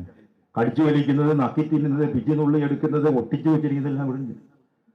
അതിലൊരു ഗുരുത്തം കെട്ടോന്ന് പറയും, ആ കണക്കിന്റെ ഹോംവർക്ക് ചെയ്തോ? മറ്റേ പറഞ്ഞില്ല, എന്നാണ് അടി കിട്ടിയത് തന്നെ. അടുത്ത പറഞ്ഞു അടി കിട്ടൂലടാ. അതെന്താടാ കാര്യം? അവനും ഇല്ലടാ. ഒയ്യോ, വന്ദീതം കാണുന്ന നേരത്ത് ചിലർ. ഗുരുവിനെയാണ് പറഞ്ഞത്, അവനില്ലരാണ്. എനിക്ക് കുഞ്ഞുങ്ങളെ പരിചയമില്ല. പക്ഷെ ഇത് കേട്ട് കഴിഞ്ഞാൽ ശ്രീപാർവതി പറഞ്ഞല്ലോ, പറയുന്നതിനേക്കാൾ വലിയ പാപം കേട്ടോണ്ടിരിക്കുന്നതാണ്. അതുകൊണ്ട് ഇത് തിരുത്താതെ പോയാൽ ഞാൻ മഹാഭാവികളിൽ പെട്ടുപോകും. ഇവന്മാരെ ഒരു പരിചയമില്ല. ഞാൻ നേരെ അങ്ങ് ചെന്ന്, അന്ന് എനിക്ക് താടിയും തലമുടിയൊന്നും നരച്ചിട്ടൊന്നുമില്ല, എല്ലാം കറുപ്പാണ്. എന്റെ ശബ്ദവും രൂപമെല്ലാം അവിടെ കണ്ടിയന്മാര് ഭയന്ന് കാണണം. അങ്ങോട്ട് എന്നെ ചെയ്യാൻ കഴിയും. ഇതാ അധ്യാത്മരാമായണം എന്നൊരു കൃതിയുണ്ട്, കേട്ടിട്ടുണ്ടോ? അവന്മാരൊന്നും മിണ്ടിയില്ല. അതിൽ എഴുത്തച്ഛൻ പറഞ്ഞിട്ടുണ്ടോ, ഒരു മൊഴി ചൊന്നാൽ ഒരു വധം ചെയ്ത ഫലം വരുന്നതോ മനസാ വാചാ കർമ്മണാനിന്ദിച്ചാൽ വധിപ്പതിനേക്കാൾ വലുതോ സഖേ. ഗുരുവിനെ നീ എന്ന് പറഞ്ഞാൽ കൊല്ലുന്നതിന് സമാധാനം. നീ എന്തോ ഇപ്പൊ പറഞ്ഞ് മേലായി വർത്താനം പറയരുത്. താക്കീത് ചെയ്ത് വിട്ടു. ഏമഴയാലും എന്നെ ഉറക്കം വന്നില്ല കേട്ടോ. വന്നിരുന്നവന്മാർ അവിടെ നിന്ന് പോകത്തില്ല, അടൂരല്ലേ. ഓട്ടോ സ്റ്റാൻഡിലെ ഓട്ടോ ഡ്രൈവർമാർക്കെല്ലാം എന്നെ വലിയ കാര്യമാണ്. പനി കിട്ടേനെ അവരെല്ലാം. അതാണ് ശ്രീപാർവതി പറഞ്ഞത്. ആദരിക്കേണ്ടുന്ന വ്യക്തിത്വങ്ങളെ അവഹേളിച്ച് സംസാരിച്ചാൽ കേട്ടുകൊണ്ടിരിക്കുന്നതാണ് മഹാഭാവം.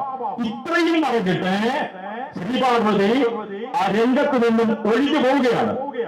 പെട്ടെന്ന് അവർ വെട്ടിത്തിരിഞ്ഞ് ശ്രീപാർവതി പറഞ്ഞു, ഇനി ദേവാദിദേവനെ സംബന്ധിച്ച് നിങ്ങൾ എന്തെങ്കിലും ഒരു ആക്ഷേപം പറഞ്ഞാൽ എന്റെ പാതിവൃത്യമാകുന്ന വരബലത്താൽ ശപിച്ച് ഭസ്മമാക്കി കളയുന്നത്.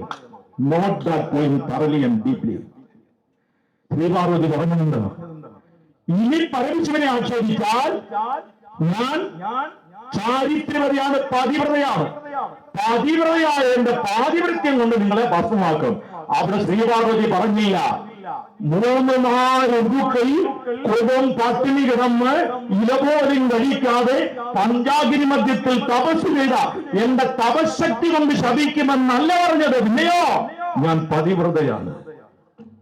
ഇന്നത്തെ കാലം അനുസരിക്കേണ്ട കാര്യം അത്. പതിവ്രത ശപിച്ചാൽ ഭസ്മമാകും, സംശയമില്ല. വിശ്വമഹാഗുരു 20-ാം നൂറ്റാണ്ടിലെ കേരളത്തിന് കിട്ടിയ 3 വരദാനങ്ങൾ: 1 ശ്രീനാരായണ ഗുരുദേവൻ, 2 ചട്ടമ്പി സ്വാമി തിരുവടികൾ, 3 ശുഭാനന്ദ ഗുരുദേവൻ. അവർക്ക് 3 പേർക്കും ജാതിയില്ലായിരുന്നു.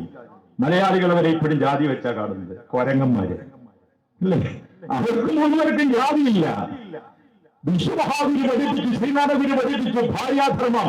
ഭാര്യാധർമ്മം എന്ന 5 ശ്ലോകത്തിലൂടെ വിശ്വഗുരു പഠിപ്പിച്ചൊരു കാര്യമുണ്ട്.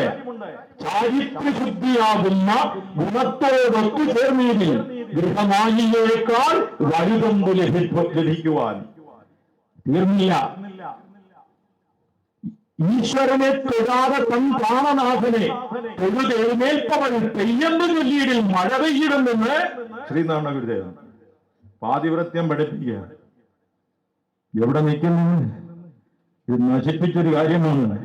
അയ്യോ, നമ്മൾ പഠിപ്പിച്ചിരിക്കുന്ന പഞ്ചതന്ത്രത്തിലൊരു കഥയുണ്ട്, ഒരു കുരങ്ങിന്റെ കഥ.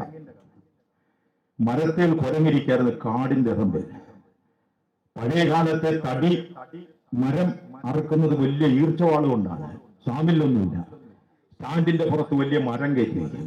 ഒരാൾ മൂന്നിക്കട്ട്, ഒരാൾ താഴെ ഇരിക്കും. വാള് പിടിച്ച് താഴോട്ട് മേലോട്ട് ഹീ വലിച്ചോണ്ടിരിക്കും. കുരങ്ങി ഇത് ആദ്യമായിട്ട് കാണുകയാണ്. അവൻ മരത്തിൽ നിന്ന് നോക്കി, ഇതെന്താടാ ഈ പരിപാടി, ഇവന്മാർ ഇതെന്താ ചെയ്യുന്നത്? കുറെ നോക്കിക്കൊണ്ടിരുന്നു. അടുത്തെല്ലാം പറ്റത്തില്ല, അടി കിട്ടും. അതുകൊണ്ട് ഉച്ചഭക്ഷണം കഴിക്കാൻ സമയമായപ്പോൾ വാള് കുഴിഞ്ഞവർ ഭക്ഷണം കഴിക്കാൻ പോയപ്പോ അറുത്തു വെച്ച് മരക്കഷങ്ങൾ തമ്മിൽ അടുക്കാതിരിക്കാൻ ആപ്പടിച്ച് കയറ്റി. എന്നിട്ട് അവര് കഴിക്കാൻ പോയി. പഞ്ചതന്ത്രം പഠിപ്പിക്കുന്നു. കുരങ്ങ് ചാടി ഇറങ്ങി മരത്തെ വന്നിരുന്നു. നമുക്ക് ആപ്പ് കണ്ടു. ഇതെന്തോടാ ഈ ആപ്പ്? കുരങ്ങ് ഇങ്ങനെ പിടിച്ച് ആട്ടി ആട്ടി ആട്ടി ആട്ടി ആട്ടി ആട്ടി ആപ്പം ഇനിയിപ്പം മരത്തടി അങ്ങ് അടുത്തു. അളിയന്റെ വാൽ അതിനകത്തായി. എടുത്തുകൊണ്ട് പോകാൻ വയ്യ. മരമരക്കുന്നതിന് ഇഷ്ടം പോലെ തല്ലിന് കൊടുത്തു. ആ ഭാഗത്ത് പഞ്ചതന്ത്രം നൽകുന്ന ഒരു ഉപദേശമുണ്ട്.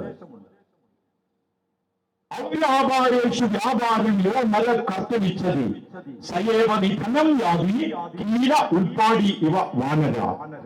ആവശ്യമില്ലാത്ത കാര്യത്തിൽ കയറി ഇടപെട്ടാൽ കീല ഉൾപ്പാടി ഇവ വാനര, ആ പൂരിയ കുരങ്ങിനെ പോലെ ആകും. ആവശ്യമില്ലാത്ത കാര്യത്തിൽ ഇടപെട്ടാൽ ആ പൂരിയ കുരങ്ങനെ പോകുമെന്ന് പഞ്ചതന്ത്രം പഠിപ്പിച്ച് ഇപ്പൊ ആവശ്യമില്ലാത്ത ഒരു ആപ്പ് നമുക്ക് കിട്ടിയിട്ടുണ്ട്. ഇന്നത്തെ ആപ്പിന്റെ പേര് ഒരങ്ങൂരി ആപ്പ് എന്നല്ല, പിന്നെയോ വാട്സ് ആപ്പ്. ആവശ്യത്തിന് ഉപയോഗിച്ചാൽ മതി, ആവശ്യമില്ലാത്ത ഉപയോഗിച്ച സയേവ നിധനം യാതി. എത്ര കേസ് പെട്ടിട്ടുണ്ടെന്ന് പറഞ്ഞ് ഞാനങ്ങ് അവസാനിപ്പിക്കുക. 14 ജില്ലയിലും കേരളത്തിൽ ഉടനീളം നടന്ന് കുടുംബ കോടതികളിലും വനിതാ കമ്മീഷന്റെ മുമ്പിൽ വന്ന പ്രശ്നങ്ങൾക്ക് കൗൺസിലിംഗിൽ മടുത്തൊരു കാര്യം പറയാൻ പോവുക. മറ്റൊന്നുമല്ല, ശ്രീപാർവരുടെ ചാരിത്രം പാതിവൃത്യം മനസ്സിലാക്കിക്കൊണ്ട് ഇത് നമ്മളൊന്ന് ചിന്തിക്കാൻ വേണ്ടി പറഞ്ഞു ഞാൻ അവസാനിപ്പിക്കും. ഇപ്പോ എന്താ സംഭവം അറിയോ? എത്ര കുടുംബങ്ങൾ, ആയിരക്കണക്കിന് ഞാൻ കൗൺസിൽ ചെയ്ത മടുത്ത വിഷയം. മറ്റൊന്നുമല്ല, ഒരു വീട്ടമ്മ അവൾ തൊഴിൽ മേഖലയിൽ പോകും. അത് പ്രൈവറ്റ് സ്ഥാപനങ്ങളാകാം, കച്ചവട സ്ഥാപനങ്ങളാകാം, സർക്കാർ ഉദ്യോഗമാകാം. അവിടെ ചെന്നിരുന്നേ കുടുംബകാര്യങ്ങളെല്ലാം പറയാൻ തുടങ്ങും. കുടുംബരഹസ്യം ചോരരുത്. കൈകേയി കുടുംബരഹസ്യം മന്ത്രിയോട് പറഞ്ഞതാണ് വിച്ഛിന്നാഭിഷേകത്തിന് കാരണമായതും ഓർക്കണം.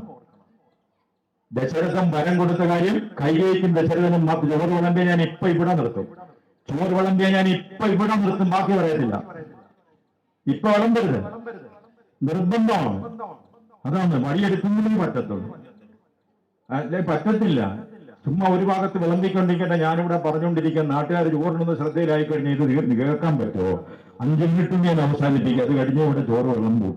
എന്ത് പറഞ്ഞാലും അത്രയേ ഉള്ളൂ, അല്ലെ മുട്ടം വരവുണ്ടാകും. ഓക്കെ ഓക്കെ, ശ്രദ്ധിച്ചിരുന്നെങ്കിൽ ഇത് പറഞ്ഞു തീർക്കാൻ പറ്റും. 5 മിനിറ്റേ ഉള്ളൂ, ദീർഘിപ്പിച്ചില്ല.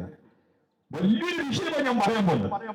അങ്ങനെ ചെല്ലുമ്പോൾ വീട്ടിലെ കാര്യങ്ങളെല്ലാം ഈ തൊഴിൽ മേഖലയിൽ നിന്ന് പറയും. അമ്മാവിയമ്മ അങ്ങനെ, ഭർത്താവ് ഇങ്ങനെ, മക്കൾ അങ്ങനെ, നാത്തൂൻ അങ്ങനെ, ഇതെല്ലാം കേട്ടോണ്ടിരിക്കുമ്പോൾ ആ തൊഴിൽ മേഖലയിൽ ചില പുരുഷന്മാർ വന്നു. അവൻ എല്ലാം അടുത്തു കൂടും. ഇവർക്ക് സമാശ്വാസം പറഞ്ഞു കൊടുക്കും. ഭർത്താവിനെ എങ്ങനെ മര്യാദയ്ക്ക് നിർത്താം, അമ്മാവിയമ്മ എങ്ങനെ കൈകാര്യം ചെയ്യാന്നെല്ലാം പറഞ്ഞു കൊടുക്കും. ഈ മണ്ടി പെണ്ണ് വിചാരിക്കും ഇവൻ നമ്മളെ സ്നേഹിക്കുന്നില്ല, അവനെ ചൂഷണം ചെയ്യുക, പെട്ടെന്ന് തിരിച്ചറിയത്തില്ല. അങ്ങനെ ഇവർ തമ്മിൽ ഒന്ന് മാനസികമായി അടുക്കും. അങ്ങനെ വരുമ്പോൾ ഫോൺ നമ്പർ കൈമാറും. വാട്സ് ആപ്പ്, കുരങ്ങൻ ഊരിയ ആപ്പ്. രാത്രിയിൽ അവരുടെ ഫോണിലേക്ക് വരും, ഗുഡ് നൈറ്റ്. എവിടെ തിരിച്ചു വായിക്കുന്നു. ഭർത്താവ് തൊട്ടടുത്ത് കിടന്നാൽ അവൻ പോലും അറിയാതെ കൈകാര്യം ചെയ്യാൻ പറ്റുന്ന ആപ്പിന്റെ പേരാണ് ഏതാപ്പ്? വാട്സാപ്പ്. മെസ്സേജുകളുടെ രൂപം മാറും, വൃത്തിഗതികളിലേക്ക് നീങ്ങും, ചിത്രങ്ങൾ കാണും. ആരും അറിയാതെ ഏത് കുരുക്കിലും പെടാൻ കഴിയുന്ന ഏത് അനാചാരങ്ങളും കൈകാര്യം ചെയ്യാൻ പറ്റുന്ന ആപ്പാണ് വാട്സാപ്പ്. അതുകൊണ്ട് എന്നെ വിളിക്കുന്ന നമ്പർ വാട്സാപ്പ് ഇല്ല, ഞാൻ വാട്സാപ്പ് എടുത്തിട്ടില്ല, എനിക്ക് ഇമെയിലാണ്. അഥവാ വാട്സാപ്പ് അത്യാവശ്യമുണ്ട്, എന്റെ പെമ്പറിനോട് നമ്പരാണ് വാട്സാപ്പ് വെച്ചിരിക്കുന്നത്. ശിവദാസ സ്വാമിയൊക്കെ ഇവിടുത്തെ നോട്ടീസൊക്കെ അയക്കുന്ന എന്റെ പെമ്പറിനോടെ നമ്പരില്ല. കാരണം എനിക്ക് പെണ്ണുമാരും അയക്കത്തില്ലല്ലോ, തിരിച്ചു അയക്കണ്ടല്ലോ. ചോദിക്കുകയല്ലേ? വാട്സാപ്പില്ല, ഫേസ്ബുക്ക് ഉണ്ട്, അത്യാവശ്യം നീ പറയും മെസ്സഞ്ചറിൽ അയച്ചോളാൻ പറയും, എന്നാലും വാട്സാപ്പ് എടുക്കൂല, നിർബന്ധമാണ്. ലോകം മുഴുവൻ പറയുന്ന നമ്പറാണ്, അതിൽ വാട്സാപ്പില്ല. അപ്പോഴത്തേക്കും അങ്ങോട്ടും ഇങ്ങോട്ടും മെസ്സേജ് അയക്കും, മെസ്സേജിന്റെ ലൈൻ മാറും, അവസാനം വേണ്ടാതീനങ്ങൾ ഒരുപാടാകും. അങ്ങനെ ഭർത്താവിനെയും മക്കളെയും വഞ്ചിച്ച് ചാടിപ്പോയി തെറ്റുകളിൽ പോയി പിടികൂടിയ കേസുകൾ എത്രയാണെന്നറിയുമോ? 2 പെമ്മക്കളുടെ അമ്മയായ 31 വയസ്സുള്ള അധ്യാപിക, ബ്രഹ്മമംഗലം തലയോരപ്പുറം ബ്രഹ്മമംഗലത്തിലെ അധ്യാപിക ഓൺലൈൻ വിതരണം ചെയ്യുന്ന ചെറുപ്പക്കാരൻ്റെ കൂടെ പോയി. കേസ് എന്റെ മുമ്പിൽ വന്ന് ഭർത്താവ് എടുത്തിട്ട് തല്ലിയപ്പം വനിതാ കമ്മീഷന്റെ പരാതി വന്നിട്ട്. മാത്രമല്ല ഈ വാട്സാപ്പ് മെസ്സേജ് ഏതെങ്കിലും സമയം എന്റെ എൻക്രിപ്ഷനൊക്കെ ചുമ്മാതാ, അതൊക്കെ പിടിക്കാനിപ്പോ ഇഷ്ടം പോലെ വകുപ്പുകൾ ഏറെയുണ്ട്. അവസാനം പ്രശ്നമാകും, ഭാര്യ ഭർത്താവ് തമ്മിൽ യുദ്ധം വഴക്കാകും, കുടുംബ ബന്ധങ്ങൾ എത്രയോ ശീഘ്രമായി ഈ സാധനം കാരണം. ഓർക്കുക, വീട്ടമ്മമാരായ സഹോദരിമാർ ഓർക്കുക, ഏതെങ്കിലും ഒരു അന്യപുരുഷന് നീ ആവശ്യമില്ലാതെ ഒരു മെസ്സേജ് അയച്ചാൽ, അവന്റെ ഒരു മെസ്സേജ് നീ ഓപ്പൺ ചെയ്താൽ നിന്റെ പാതിവ്രത്യം നശിച്ചു. ഗൗരവമായി പറയാം. അങ്ങനെ വല്ല ട്രാക്ക് മാറി സഞ്ചരിച്ച വല്ല വാട്സാപ്പ് ബന്ധങ്ങൾ ഉണ്ടെങ്കിൽ ഇന്ന് ബ്ലോക്ക് ചെയ്തോണം. നാളെ എന്നല്ല, ഇന്ന് ബ്ലോക്ക് ചെയ്തോണം. ഇവിടെ വെച്ച് വേണ്ട, അടുത്തിരിക്കുന്നവര് കാണും, വീട്ടിൽ ചെന്നിട്ട് മതി. ബ്ലോക്ക് ചെയ്തോണം. അതുകൊണ്ട് ഒരു നഷ്ടവും വരാനില്ല, മേൽക്കുമേൽ അഭിവൃദ്ധി വരും. ഇത്രയും പറഞ്ഞപ്പോ പുരുഷന്മാരെ എനിക്ക് അങ്ങനെ അങ്ങോട്ട് പറഞ്ഞു കൊടുത്താണ് ഡോക്ടറെ, പെണ്ണുങ്ങളെല്ലാം ഒന്ന് കേൾക്കട്ടെ. ആഹാ, ഞങ്ങള് എന്ത് വേണേലും ചെയ്യല്ലേ, അതങ്ങ് മനസ്സിൽ വെച്ചാൽ മതി. പുരുഷന്മാർക്കും ശക്തമായ താക്കീത് തരുന്നുണ്ട്. ശിവപുരാണത്തിലല്ല, നമ്മുടെ ഒരു പുരാണ ഗ്രന്ഥത്തിൽ തന്നെ പുരുഷന്മാർക്കും താക്കീത് വരുന്നുണ്ട്. വീക്ഷണം പരനാരീണാം കാമസങ്കൽപപൂർവകം തത്സല്ലാപച്ച തദ്യോഗോ വ്യഭിചാര ഇതി സ്മൃതാം. അന്യ പെണ്ണിനെ ദുരുദ്ദേശത്തോടുകൂടി നോക്കിയാൽ ആ നോട്ടം കണ്ണുകൊണ്ടുള്ള വ്യഭിചാരമാണ് പറഞ്ഞത്. ഋഷിയാണ്, ബഷീർ ഡോക്ടറല്ല. എന്താ വീക്ഷണം പരമാരീണം കാമസങ്കൽപപൂർവകം, എന്നിട്ട് സല്ലാപച്ച അവളോട് നീ സല്ലപിക്കുകയും ചെയ്താൽ അത് വ്യഭിചാരമാണ്. സല്ലാപം എന്ന സംസ്കൃത വാക്കിന്റെ ഇംഗ്ലീഷ് അർത്ഥം എത്താണ്? അല്ലെങ്കിൽ മലയാളത്തിലും സല്ലാപം എന്ന് പറയാം. വാക്ക് സംസ്കൃതമാണ്, മലയാളത്തിലും സല്ലാപം എന്ന് പറയാം. അതിന് ഇംഗ്ലീഷ് അർത്ഥം എന്താണെന്ന് അറിയാമോ? ഡിക്ഷണറി എടുത്ത് നോക്കിയാൽ മതി. ചാറ്റിംഗ്. ചാറ്റിംഗ് എന്ന് പറഞ്ഞാൽ സല്ലാപം. ആ ഡിക്ഷണറി എടുത്ത് നിങ്ങൾ ഇപ്പൊ തന്നെ മൊബൈലിൽ ഡിക്ഷണറി കൊണ്ട് അടിച്ചു നോക്കുക. ചാറ്റിംഗ് സല്ലാപം തന്നെ അർത്ഥം. എന്താ? അപ്പം വാട്സാപ്പ് ചാറ്റിംഗ് ചെയ്യുന്ന പുരുഷനും ഈ കേസിൽ പെട്ടതാണ്. അവന്റെ റിസൾട്ട് കൂടെ ഋഷി പഠിപ്പിക്കുന്നത് പറഞ്ഞ് അവസാനിപ്പിക്കാം. ഇത്തരം പരസ്ത്രീകളുമായി ബന്ധം സ്ഥാപിക്കുന്ന മരങ്ങോടന്മാർക്ക് കിട്ടുന്നത് എന്താണെന്ന് ഋഷി പഠിപ്പിക്കുന്നുണ്ട്. സ്ഥാന മാന ധന ജ്ഞാന ആചാരാണ സകുലസ്യ പ്രാണസ്യ കാര്യോ നാശോ വികാരേണ ജായതേ. പുരുഷന്മാർ ഇത്തരം തെറ്റുകൾക്ക് പോയാൽ സ്ഥാനം പോകും, മാനം പോകും, ധനം പോകും, ജ്ഞാനം പോകും, ആചാരം പോകും, അവന്റെ മര്യാദകളൊക്കെ പോകും. അവസാനം ചിലപ്പോ ആത്മഹത്യ ചെയ്യേണ്ടി വരും, അല്ലെ തല്ലിക്കൊല്ലും. എത്ര എണ്ണത്തിന് തല്ലിക്കൊന്നു? തിരൂര് പ്രൈവറ്റ് ബസ് സ്റ്റാൻഡിൽ ഒരുത്തിന് ഇറങ്ങിയിട്ട് രാത്രി ഒരു പെണ്ണിന്റെ അടുത്ത് പോയപ്പോ നാട്ടുകാർ കൂടി അവനെ അടിച്ചു വന്നിട്ട് ഇപ്പൊ 2 മാസം പോലും ആയി, അല്ലേ? അതാണ് ഋഷിമാർ പഠിപ്പിച്ചത്. അതുകൊണ്ട് സദാചാര ബോധത്തോടുകൂടി വളരെ സന്തോഷമായി കെട്ടുറപ്പുള്ള കുടുംബ ബന്ധം ഉണ്ടാകണമെങ്കിൽ ഭാര്യയും ഭർത്താവും പരസ്പരം വഞ്ചിക്കാതെ കഴിയണം. അവിടെ കൊണ്ട് അവസാനിച്ചില്ല. ചതിച്ച് ഭസ്മമാക്കുമെന്നും പറഞ്ഞ് പാർവതി പരിണയത്തിൽ കൊണ്ട് നിർത്തിയില്ല, കഥ പൂർണ്ണമാകത്തില്ല. അപ്പം ദേവാദേവൻ വിചാരിക്കും, നീ എന്താണ് എന്റെ കഥ ബാക്കി പറയാതെ പോയെന്ന് ചിലപ്പോ ചോദിക്കാൻ ഇടയുണ്ട്. അതുകൊണ്ട് തിരിച്ചങ്ങോട്ട് നടന്ന് ശപിച്ച് ഭസ്മമാക്കുമെന്ന് ശ്രീ പാർവതി പറഞ്ഞ് ശാപോചനത്തിൽ ഒരു പ്രസംഗം നിർത്താൻ പാടില്ല. അങ്ങോട്ട് തിരിഞ്ഞപ്പോഴാണ് കംപ്ലീറ്റ് ബോഡി തിരിഞ്ഞു കഴിഞ്ഞാൽ പിറകിന്നൊരു വിളി, പാർവതി. മന്ത്രമധുരമായ സ്വരത്തിൽ പാർവതി എന്ന് വിളിക്കുന്നത് കിട്ടെ ശ്രീപാർവതി തിരിഞ്ഞു നോക്കുമ്പോൾ സാക്ഷാതി ദേവാദേവൻ സർവാഭരണ വിഭൂഷിതനായി ശരിയായ വേഷത്തിൽ നിൽക്കുന്നു. മുന്നിലെങ്ങ് വടു സാക്ഷാൽ പരമശിവനാണെന്നറിയ ശ്രീപാർവതിക്ക് പിന്നെ പറയണ്ടല്ലോ. ആ സന്തോഷത്തിനെ പറയണ്ടോ? മാർഗാചല വ്യതികരാകുലി ദേവസിന്ധു ചൈലാദിനാഥ തനയ മുന്നോട്ട് പോകാൻ കഴിയാതെ മാർഗത്തിൽ മനകൊണ്ട് തടയപ്പെട്ട സിന്ധു നിന്നതുപോലെ ഒരു കാൽ ഉയർത്തിയ കാൽ അങ്ങനെ തന്നെ വെച്ച് താഴെപ്പോലും വെക്കാൻ മറന്നുപോയി ശ്രീപാർവതി.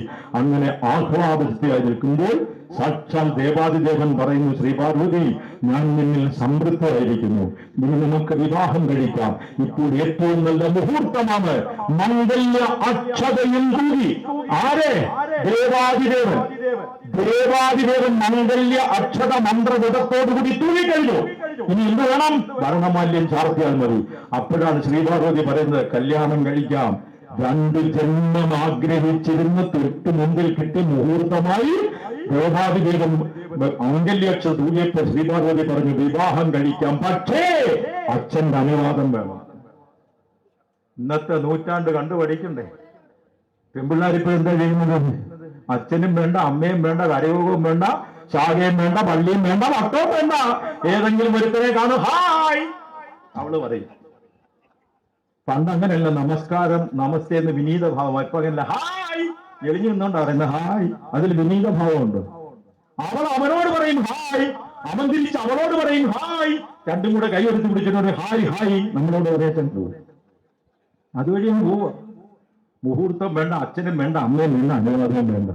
എന്തോ അച്ഛന്റെ അനുവാദം ഉണ്ടെങ്കിൽ വിവാഹം നടക്കുമെന്ന് ശ്രീപാർവതി. ഇതൊക്കെ വായിക്കുമ്പോൾ ചിന്തിക്കുമ്പോൾ ചിലപ്പോൾ അറിയാതെ കണ്ണു നിറഞ്ഞൊഴുകി പോകും.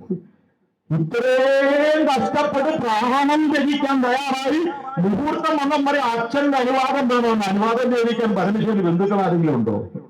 അളിയനോ അമ്മാവനോ ചിറ്റപ്പനോ ആരെങ്കിലും ഉണ്ടോ? കല്യാണം ആലോചിക്കാൻ പറഞ്ഞയക്കാൻ നേരത്തെ ഒന്ന് ആലോചിക്കാൻ പറ്റുമോ? പറ്റത്തില്ല. ചെറുക്കനൊന്നും ആലോചിക്കാൻ പറ്റത്തില്ല. ബന്ധുക്കളെ സപ്തർഷികളെ വിളിച്ചു. അരുന്ധതി ഉൾപ്പെടെയുള്ള സപ്തർഷികളെ അയച്ച് ഹിമവാന്റെ അടുത്ത് പോയി പെണ്ണിനെ ചോദിച്ചാൽ അനുവാദം വാങ്ങിച്ചാണ് ശ്രീപാർവതിക്ക് പാർവതി ഭരണയം നടത്തിയത്. ഇതുപോലെ ശ്രീരാമേന്ദ്രൻ ബില്ലൊടിച്ച് കഴിഞ്ഞപ്പോഴാണ് സീതാദേവി അത് മുന്നിൽ നിൽക്കുന്നു. സാക്ഷാൽ വിശ്വാമിത്രൻ വൃത്തി മംഗല്യ അക്ഷത നോക്കി സീതാദേവിയുടെ കയ്യിൽ വർണ്ണമാല്യമുണ്ട്, ശ്രീരാമനെ തലകുരിച്ചു എടുത്താൽ മതി. അപ്പോഴാണ് ശ്രീരാമൻ പറഞ്ഞത്, അച്ഛന്റെ അനുവാദമില്ലാതെ കല്യാണം കഴിക്കാൻ പറ്റില്ല.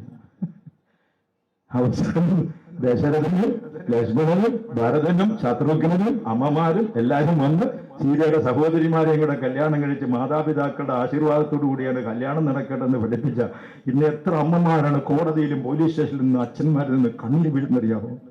കഷ്ടപ്പെടി നൊന്തു വെച്ച് വളർത്തിയ പെണ്ണ് ഒരു പ്രായമാകുമ്പോൾ ഏവന്റെയെങ്കിലും കൂടെ പോയി ഇപ്പൊ പോക്സോ നിയമം, മറ്റേ നിയമം, കല്യാണ നിയമം, എന്തെല്ലാം നിയമങ്ങളാ. ആ നിയമങ്ങളിലൂടെ കല്യാണം രജിസ്റ്റർ ചെയ്തിട്ട് പോലീസ് സ്റ്റേഷനിലേക്ക് അല്ലെങ്കിൽ അമ്മയോ അച്ഛനെ കൊണ്ട് ഹേബിയസ് കോർപ്പസ് ഹർജി കൊണ്ട് കൊടുക്കും. ഹർജി കൊടുക്കുമ്പോൾ കോടതിയിലോ സ്റ്റേഷനിലോ ഇവർ ഹാജരാക്കും. അമ്മ കണ്ണുനീരോട് ഒഴിക്കും, മോളെ നീ ഞങ്ങളുടെ കൂടെ വരുന്ന എന്റെ കൂടെ പോന്നു. പോലീസുകാരെ ഒഴിക്കും, കോടതി ഒഴിക്കും. ഇവന്റെ കൂടെ പോന്നു, അമ്മയുടെ കൂടെ പോന്നു, ഞാൻ അവന്റെ കൂടെ പോവുക. എത്ര കണ്ണീരാണ് കോടതിയിലും പോലീസ് സ്റ്റേഷനും വീഴുന്ന ആലോചിക്കണം. പുരാണം ഇതൊന്നും അല്ല പഠിപ്പിച്ചത്. നന്മകളിലേക്ക് തിരിച്ചു വരാൻ ആധ്യാത്മിക ചിന്ത അല്ലാതെ വേറൊരു മാർഗവുമില്ല. അല്ലേ? അതുകൊണ്ട് ശിവശങ്കര